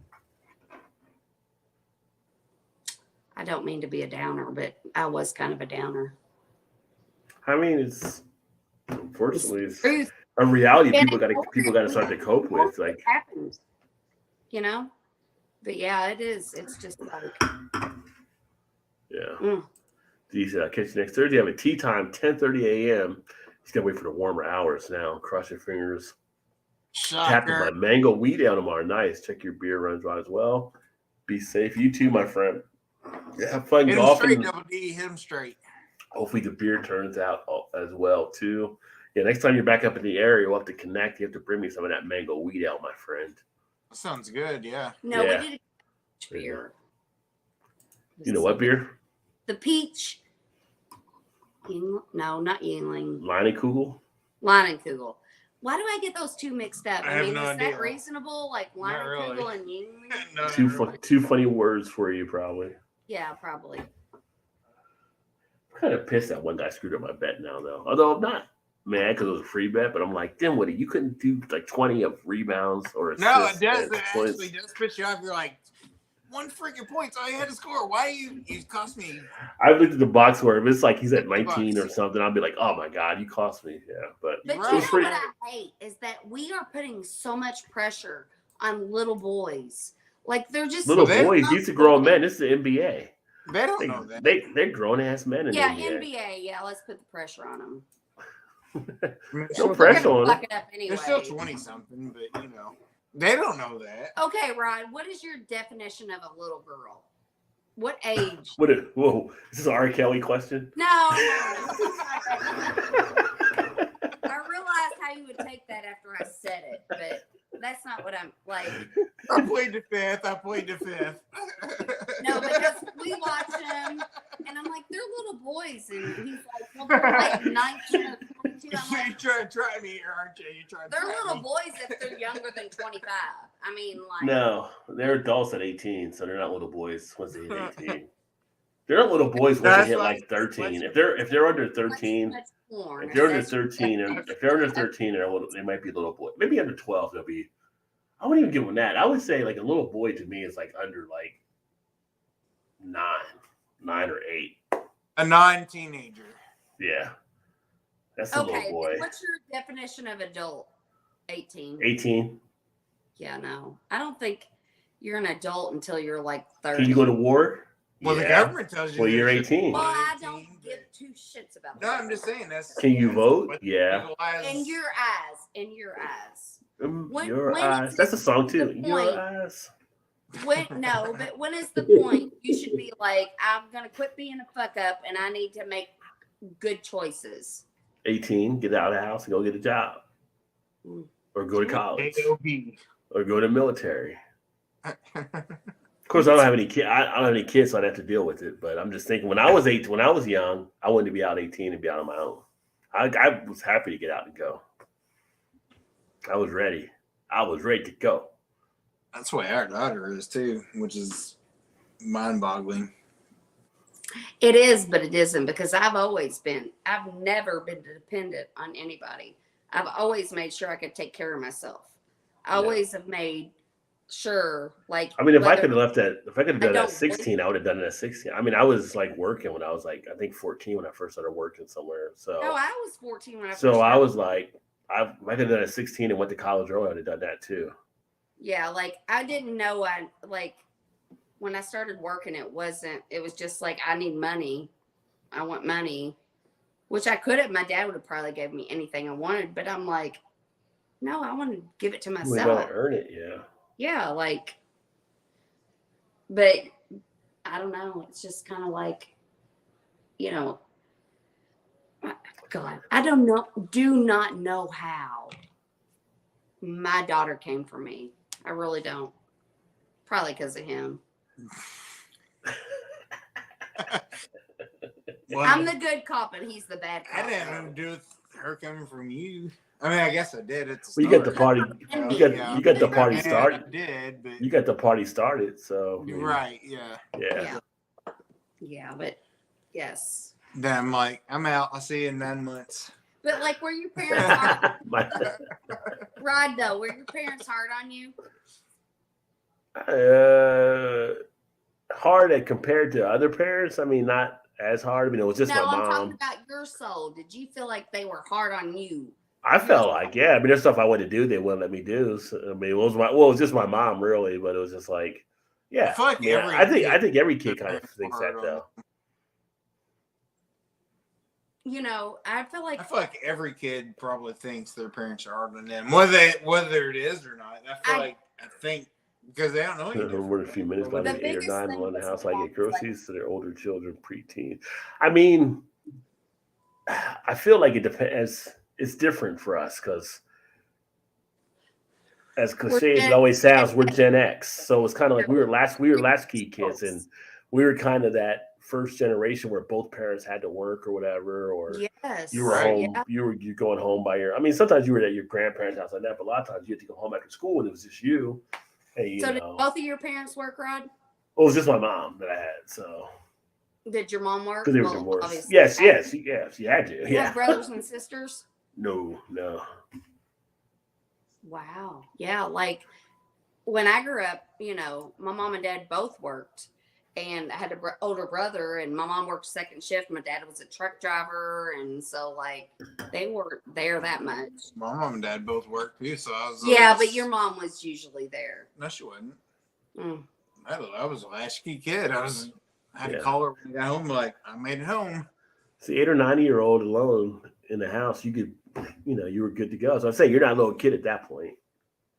You got cognizant skills, and you're starting to realize things. 8 or 9 would be young. Like, no, that's because the parents make them that way. Right. They coddle a lot. They coddle a lot more nowadays. At least from what I've seen, they coddle a lot more rather than how we were kind of coming up. It was just like, you want something there, go get it. I was like, when Kylie was young, I feel like I was harder on her. Cheers, Brandon. And I remember Kylie would come out and she'd be like throwing a fit, and I'm like, you come over here. And I take her, I'm like, does depend on the kid. Straighten up, or I'm gonna whoop your ass in front of everybody. There you go. Maybe. Yeah. I didn't ever have to, though. Yeah, but she thought you might, so you had to fear. Yeah. Right, yeah. Because nowadays kids, I don't think all kids have that fear, because they're like, they feel like, I don't know if the whole CPS type thing or what, but it's kind of like they feel protected more. Yeah. Like you can't threaten them now and scare them as much as like back in the day when we got in trouble and there was a look that we would get that we knew, okay, you better cut that shit out. Yes. Nowadays it's kind of like, nowadays so many kids are like, they try to challenge you on stuff. I just think kids nowadays don't give a shit about things. Like, they don't think about that. You know what I mean? Like, I don't think. Well, you have kids that GPS or whatever, like a kid tell a parent, like, you can't come in my room, this is my private space. Last I checked, you didn't pay on the mortgage around here. Exactly. Exactly. You want a private space? Guess what? You're out living in the backyard right now because you don't have a space. Go out there and afford a space.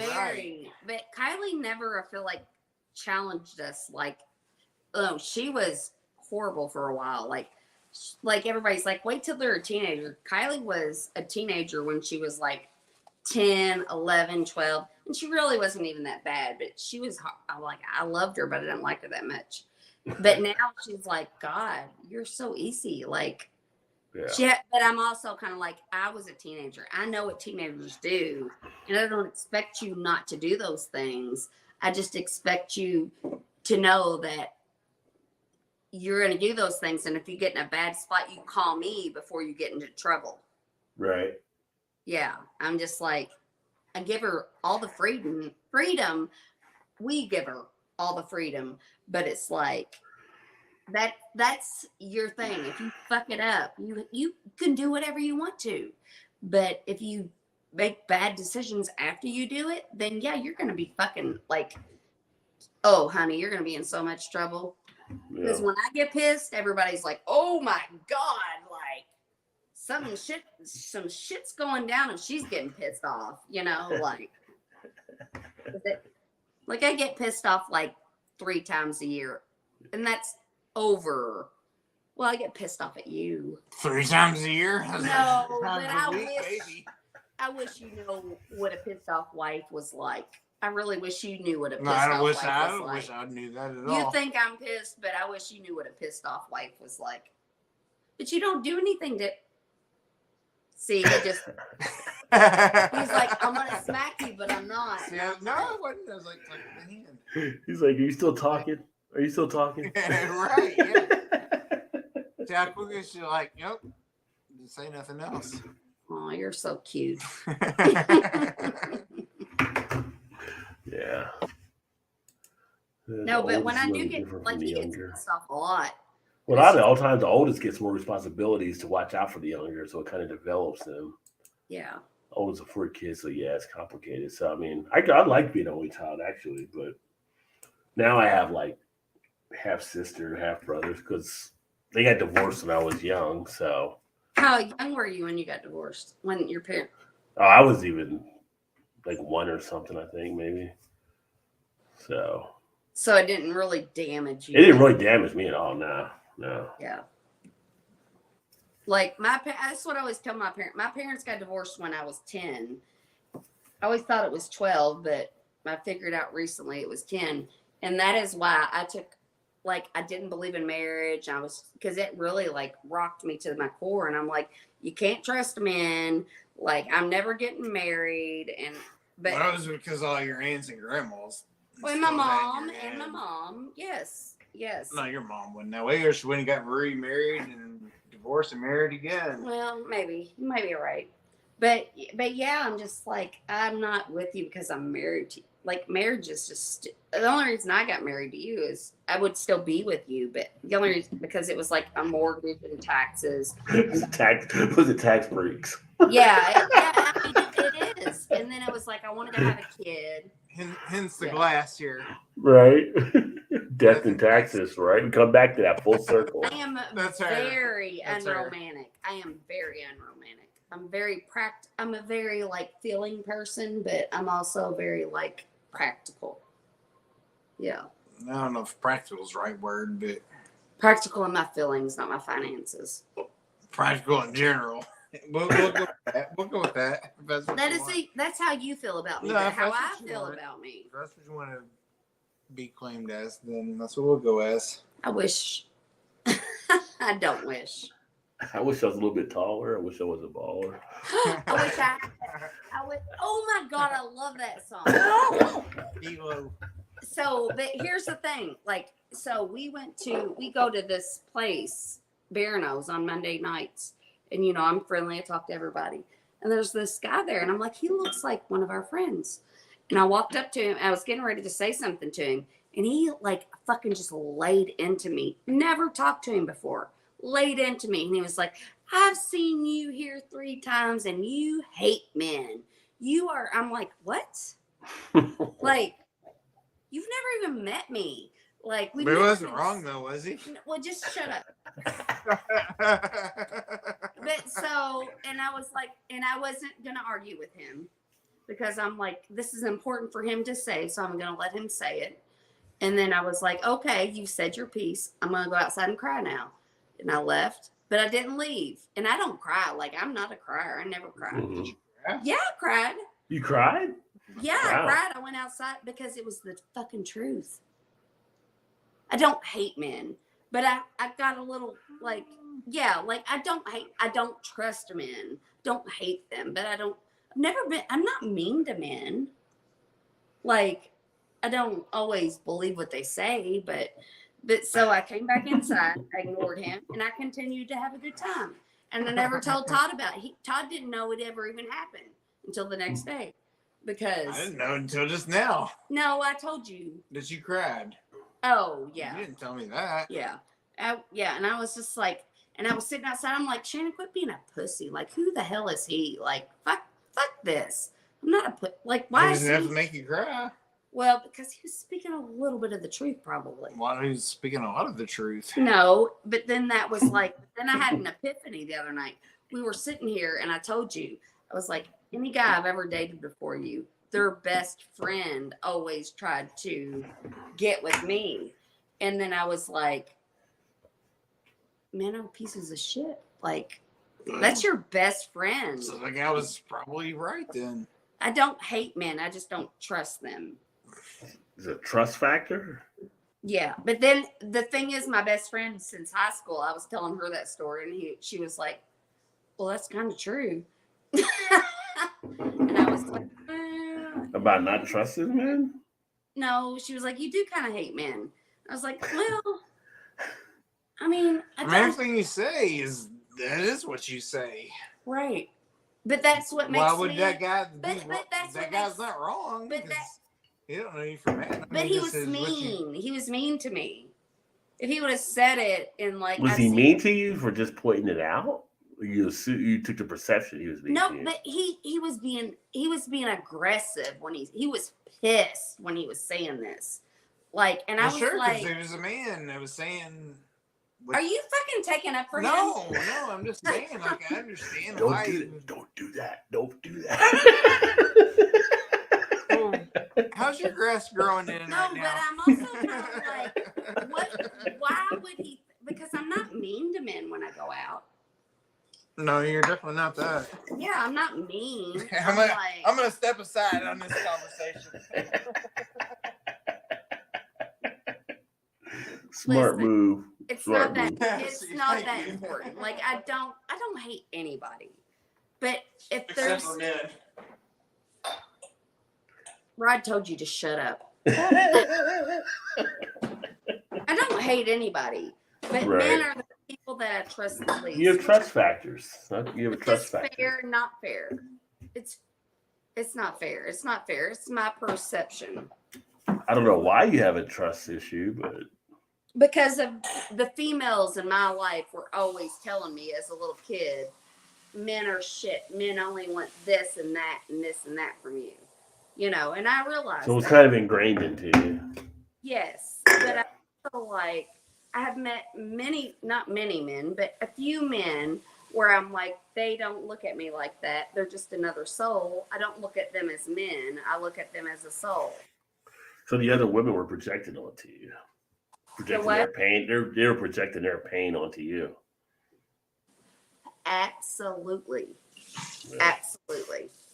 Yeah. But you know, the one thing that I got from that is I got Todd. Like, Todd wasn't like all those men that just looked at me because I had big boobs or whatever. Like, and I don't trust men if I see you're a man, but if I actually talk, like, I trust you, Rod, but I don't look at you as a man. I look at you as a soul. Oh, thank you. Yes. And there are men in my life I don't look at them and see a man. I just look at them as a soul. You know? And they look at me as a soul, not a woman, you know? Right. Yeah. So Well, that makes sense. Yeah, it's just.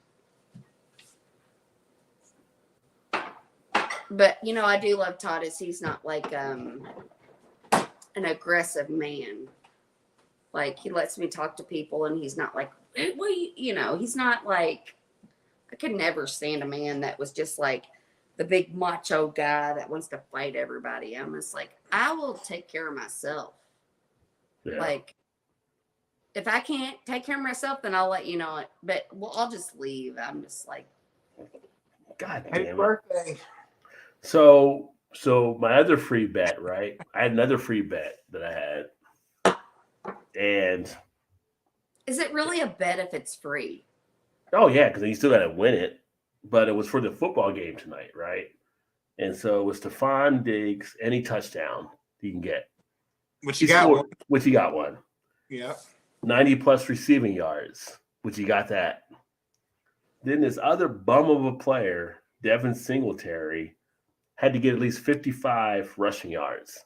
Guess what he got? 53. That's a little better.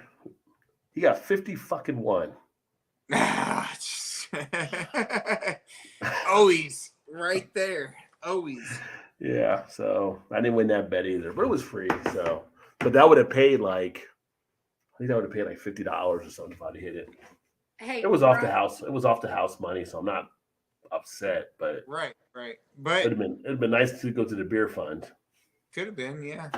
Have you ever heard of Louisa May Alcott? Louisa May Alcott.